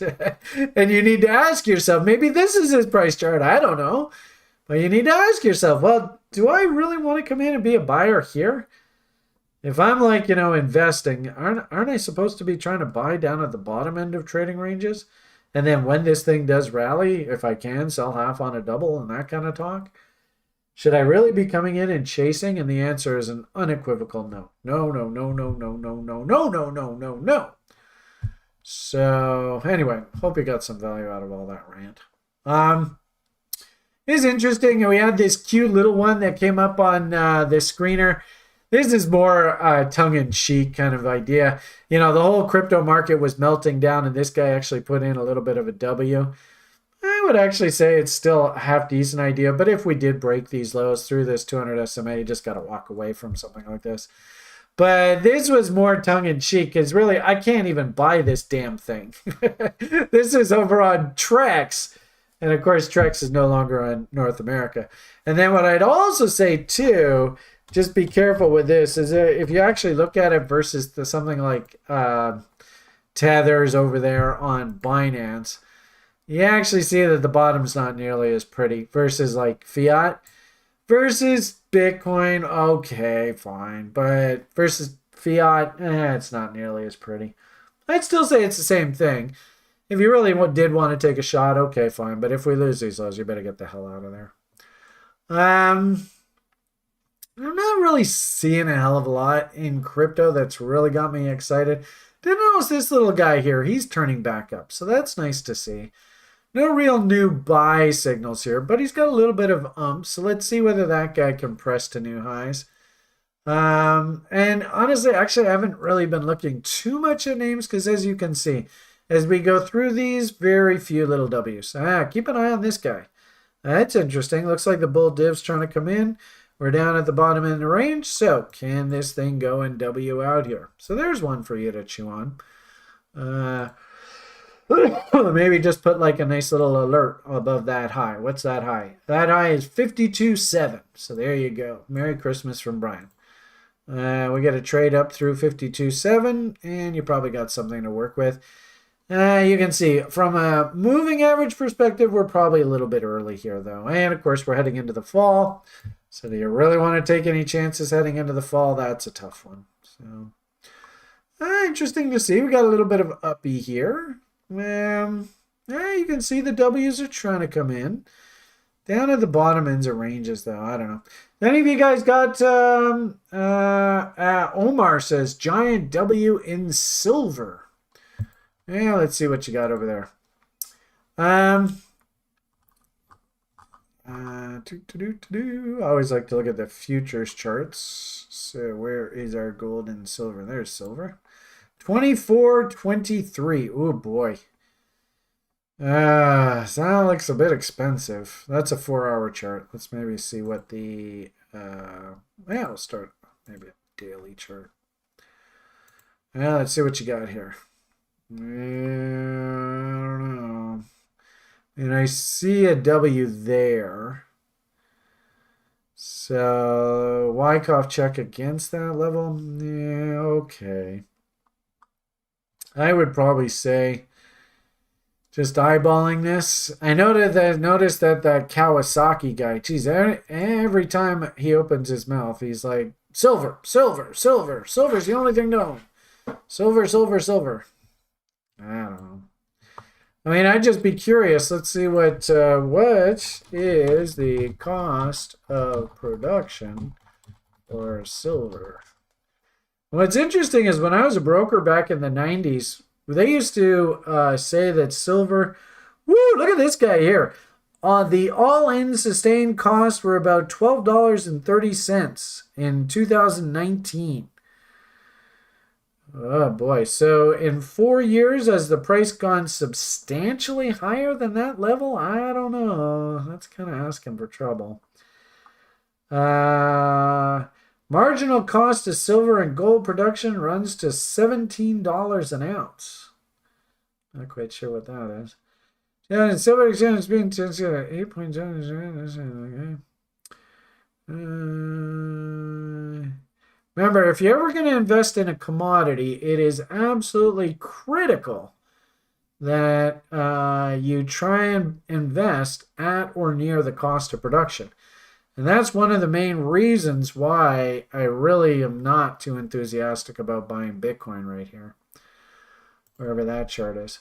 I've shown you the cost of production chart for Bitcoin before, so nobody really should be too surprised at that. July 22, silver recently trading near 19, profitability, profit margins, high profitable with net profit margins from mines around 75% at $19 per ounce. So that means their cost must be lower than $10. 2018, currently saying their costs are around $15 an ounce. Cash cost to be $9 to $10 per ounce of silver in 2022. That's just last year. Where are you guys getting your fundamentals from? I just keep seeing, under $20. I kind of like that $10 to $15 an ounce. That to me makes sense. So we come back to the silver chart here at, where are we? $24 an ounce? No, sorry, not even close. Not even close. No, don't like it. Sorry. I do like this dump here, eh? Notice that. So probably if we did like, there's the high and there's the low And where is Brian's big fat fucking fanny? Well, don't swear there. Gee whiz. What's that number? $15 an ounce. Now, I do like that level. So, I'd be interested in investing if we worked our way down into this area here. Also, too, do we have a rule about V bottoms? So that V bottom looks a little suspicious too. At some point down the road, we should probably test that. We did put in this cute little inverted head and shoulders. So I suppose if you are trading this, probably maybe we'll do like fog and bombs. So up there to there to there. So yeah, we just banged into a fog and bomb 2.618. What you should see following this is a nice consolidation. And then if we do break out to the upside, next stop is 4669, which would be, what's that, $33 an ounce. Interesting. Still a million miles away from that $50. So, all right, I'll concede that if you are a bull and you don't really care for the whole cost of production conversation, you're probably thinking that there's some sort of inverted head and shoulders like that working right now. The only problem with that logic, of course, Brian needs to see W's on other sides of trend lines. Didn't really get anything to work with here. I don't know. I mean, that would basically be saying, Brian, you got to come in and basically buy in against the highs. I don't like that trade. It's just not me. What I would say is if you are a silver bull, is take a look at some of these big silver companies. Pan American Silver. So this is a good proxy. It's one of the biggest silver companies around. You can clearly see where the top of the market is, no doubt about it. Are you coming in and maybe buying against the bottom end of the trading range? Maybe. Something like that. And then reload zones, boom. 78.6. Okay, so that's basically coming in and buying Brian's, well, really you can see if that W fires there. It's not a terrible level. So I wouldn't call, interestingly enough, actually, I wouldn't call this a bull market. I think what's going to happen here is you're going to counter trend rally up against this 200 SMA.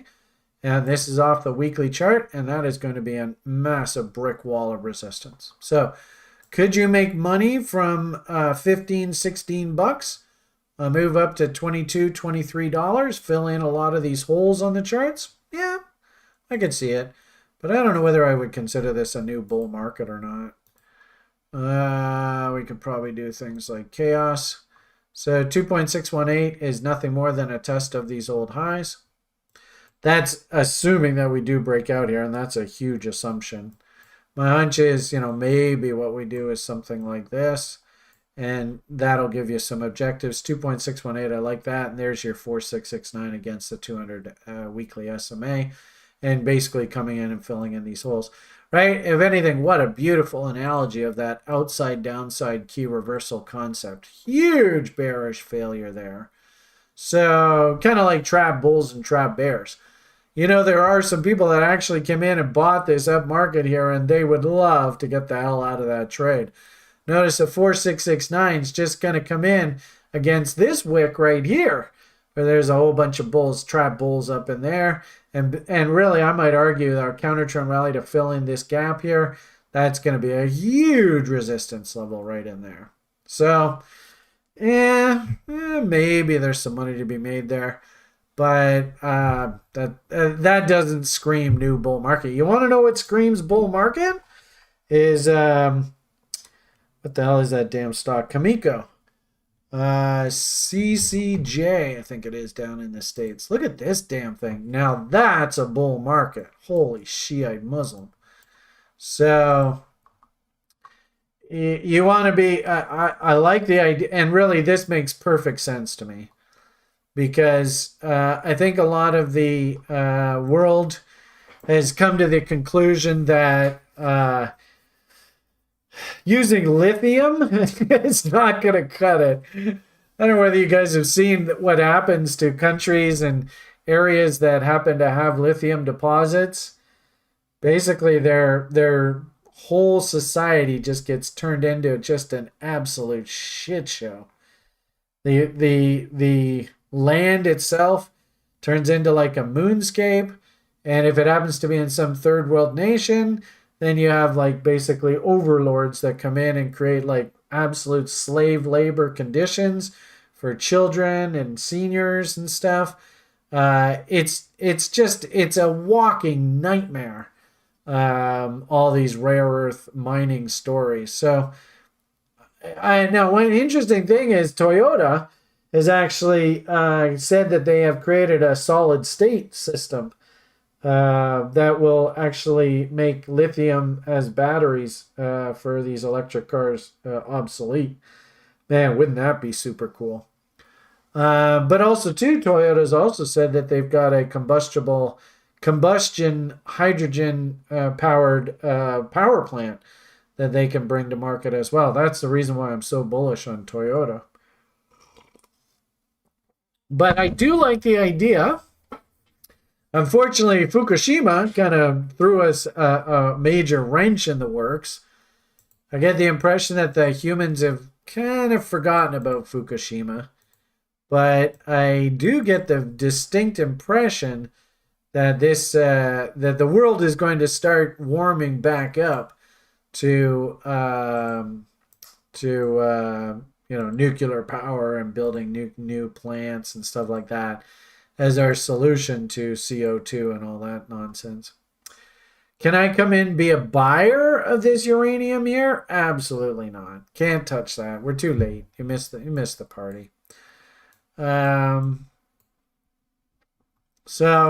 if anything, what I've heard like some people say that are raw bullish, they absolutely love the uranium right now. But unfortunately, I can't come in and buy that now. You've missed the trade.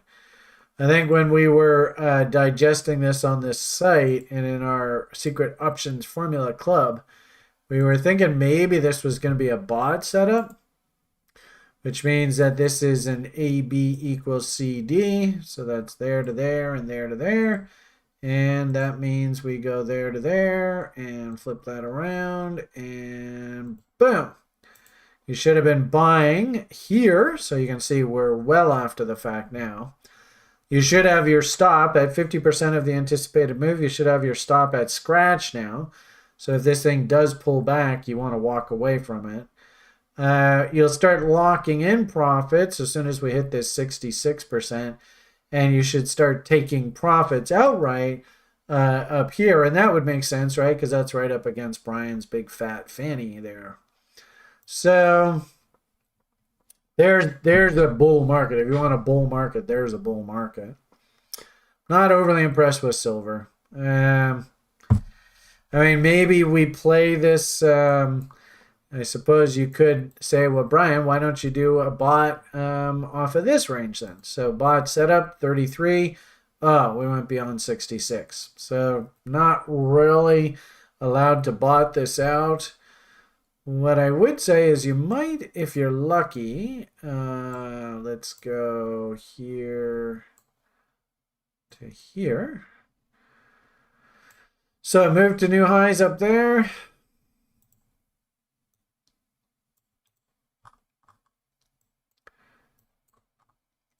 So drawing this range, boobity-boo, boom, boom.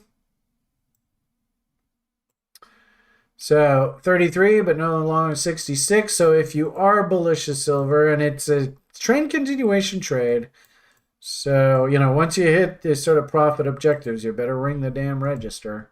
And you have to trade this. This isn't sort of like a nanny nibble, just blindly go and buy this and don't worry about it. Because if this thing breaks down, you better get the hell out of there. So we throw on the bot levels, and there you go. Interesting. So one low, two lows. Interesting also too, any long-time site members. What is this two-bar pattern called? Actually, when I talk to Jojo, I also talked to a couple other people's names started with J who've passed away in my life since I've been on this crazy adventure. And his name, I would like for him to become famous. Unfortunately, he passed away. And he loved this pattern. Anybody know what that's called?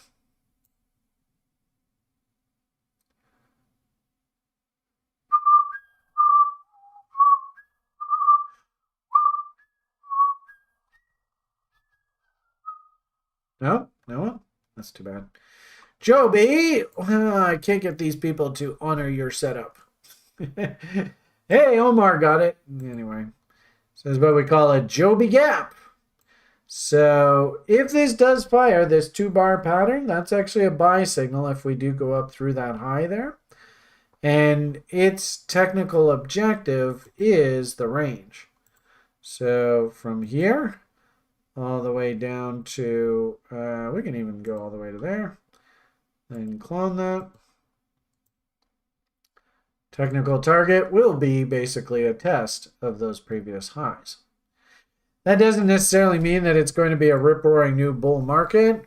That's just a 2-bar pattern that actually a guy who won the World Series of Trading Championships like 3 years in a row, or 2 years in a row, something like that.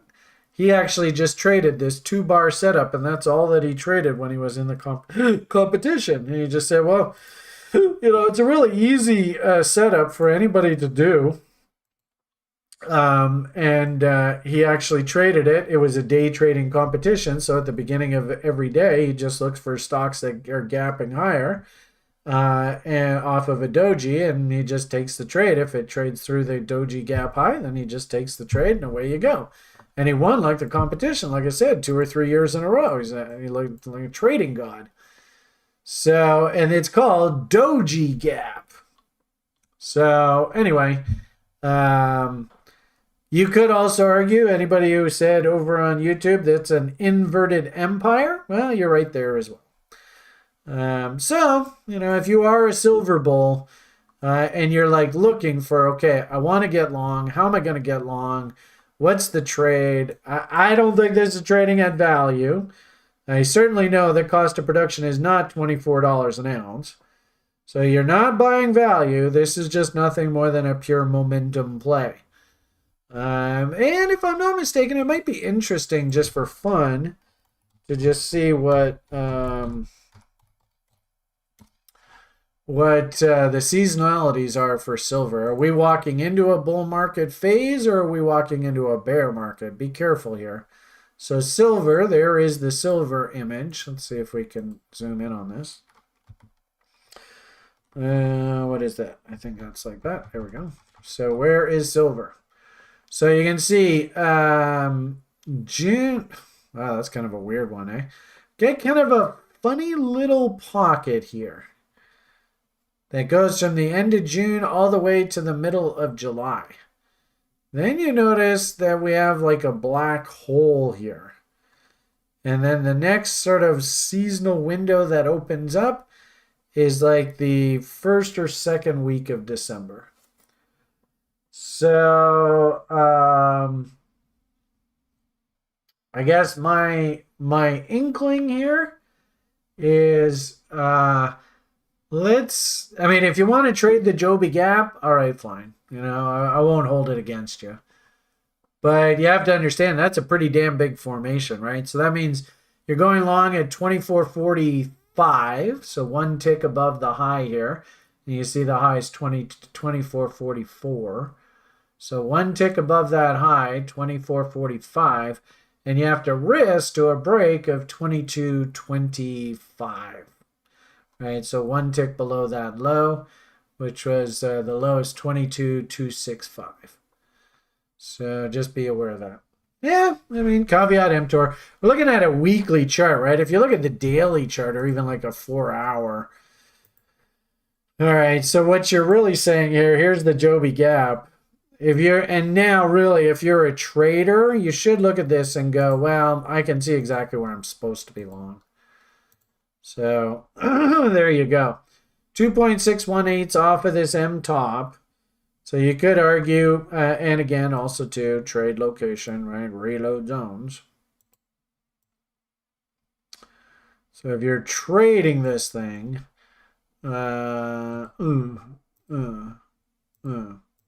pretty obvious. We have trade location. Do we have any signs of indicator confirmation? Oh, look at all these bull divs down here. There are just tons of them. Can you guys see how this logic works? I tell you guys, I mean, there's a reason why I teach this shit. It's remarkable how consistent this is. So, trade location, wait for the move against the bottom end of the range. Indicator confirmation, show me divs. By the time we get to here, we got 5 different confirmed momentum divergences. And then you find me a W to frame the risk. So I'm going to buy the break of the W. And I'm going to risk to the bottom of the W, which is all the way down against that low there. I'm going to take partial profits at 2 to 1. So where is that? Oh, hello. So that's right into that level there. So ding, ding, ding, ding, ding, ding, ding. I'm ringing the register on that formation. I would call this a swing trade. So I'm now taking partial profits, or maybe all profits. It's up to you. Interesting how we had to reach up here and we couldn't quite hit that 4669. But my hunch is it's going to be major, major resistance up in here, because notice if we do reload zones going the other direction, there's Brian's big fat butt sitting right up there, 78.6. So that's why I'm not really excited about taking this breakout here. Because frankly speaking, from a trade, I think you're coming late to the party. Now, I suppose there is this big honking one. But, you know, you can see the writing's on the walls. I wouldn't say this is enough for us to actually get super jazzed. Notice, look at this. 2, 2, 3, right? So we got 2. We got 5 potential. Right? So maybe notice down here, we got 5 of them coming in here. And then the W comes in and away you go.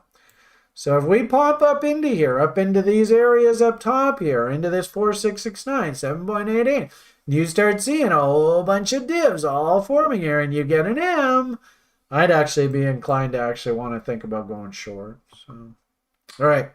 As Eddie has pointed out, I'm basically talked for a good couple hours. Yeah, did anybody get any value out of what I've said here today?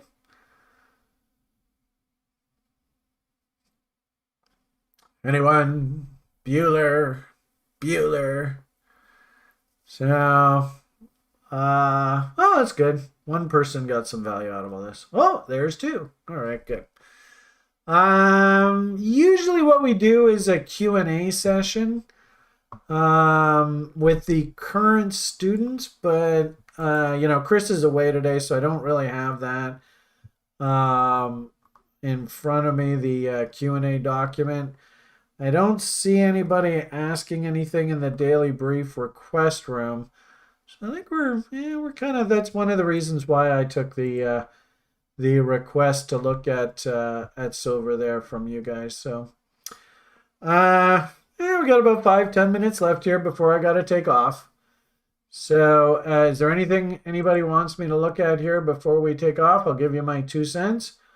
Obviously no guarantees from the management, but if anything, I'm the keep you honest indicator kind of guy. So you can always ask. I'm going to give you probably the best sort of out of the box answer, and hopefully try and keep you on the straight and narrow. All right, let's see what you got here. Cotter wants us to look at POWW. What the hell is that? So is this stock? Ammo? Well, good name. Well, I mean, hopefully, and it doesn't surprise me. Cotter, all he wants me to do is just affirm what a wonderful stock picker he is. I mean, hopefully you all can see that W. So I think that's a good a good place to start. So that W there, we can do fog and bombs off of that. So go boom. So there's a near-term objective, and that makes sense. Because really, I think I did a video tutorial on this recently. Actually, we just did a new short, and I think Chris and I have a really cool sort of format for how we're going to do these shorts. And this actually would be a really good example of why chaos theory is called chaos. So here, the W is establishment of a new uptrend. I don't know whether this uptrend is actually legit or not, because you can see a new M just came in here. It'd be interesting to see what business model these guys are in. I have a feeling it's all about guns. This is a daily price chart. I always suggest to you guys, good idea to start your analysis at the weekly price chart. If anything, it kind of makes sense looking at this weekly price chart, why things were starting to turn back up. So there's Brian's big fat fib all the way up there. So really, I wouldn't have a problem if you actually saw W's come in, that I'm hunting along off of that level there. This is a good example where I like to use the term venture cap reload zone. And that's like from 88.6 to 78.6, right in that window.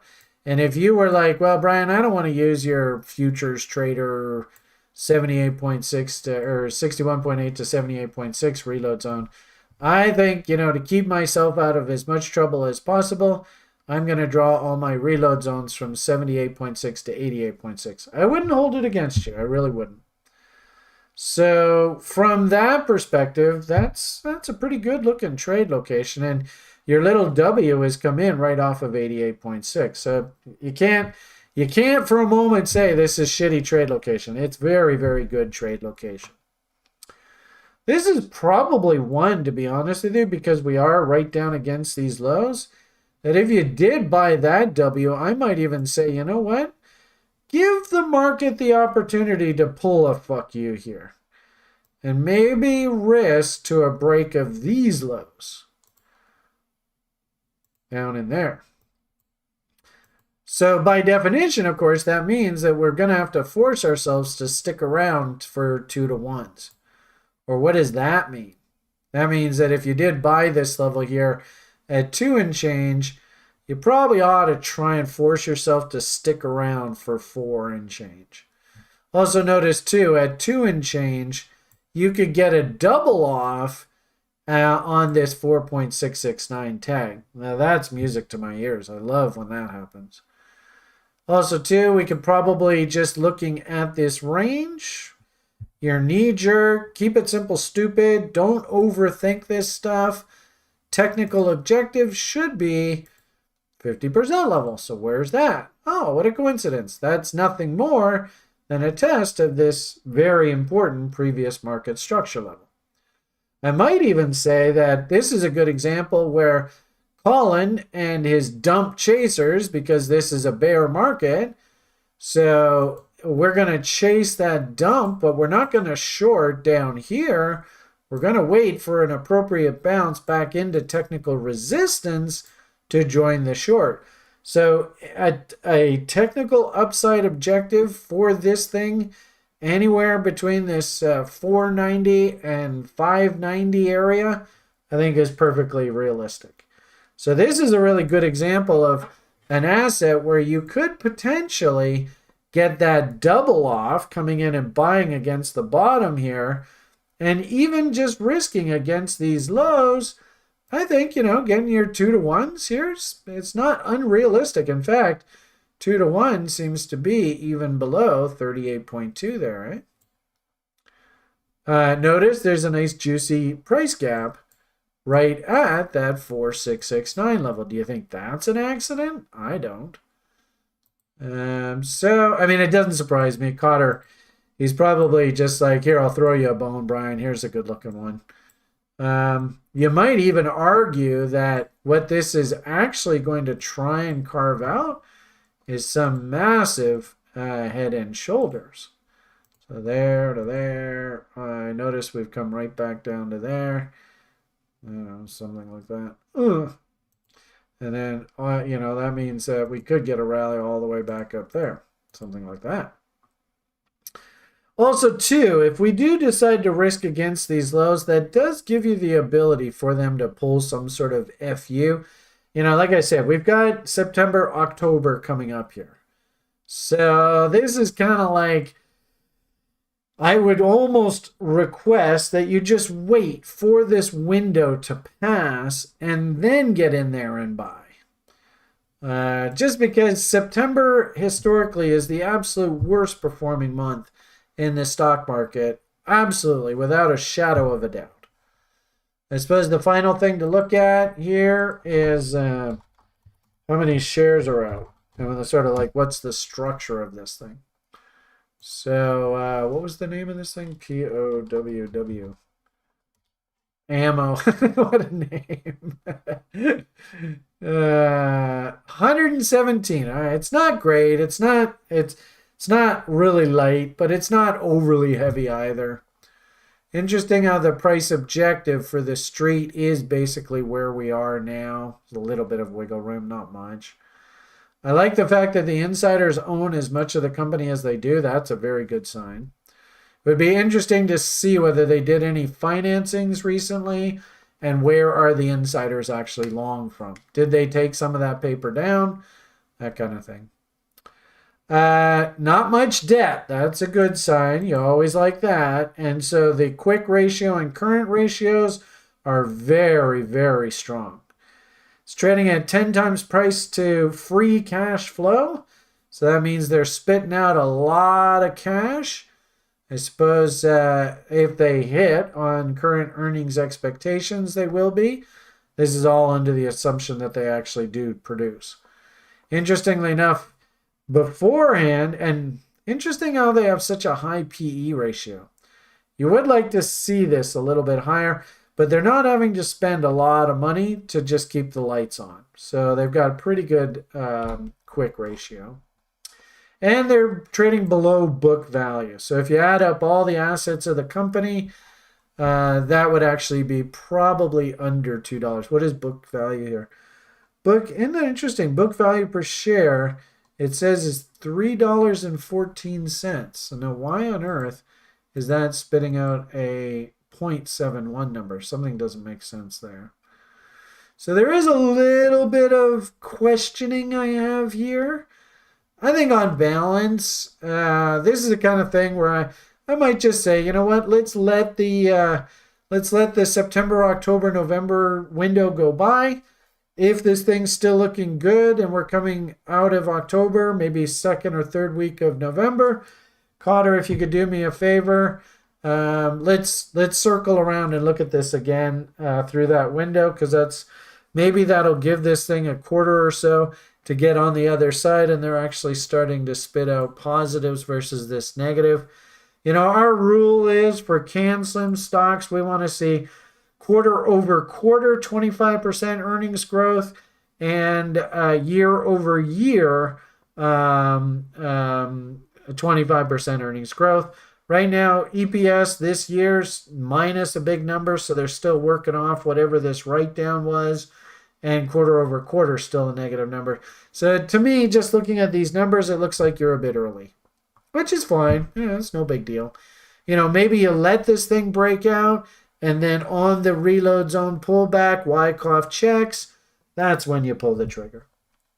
So I like that idea.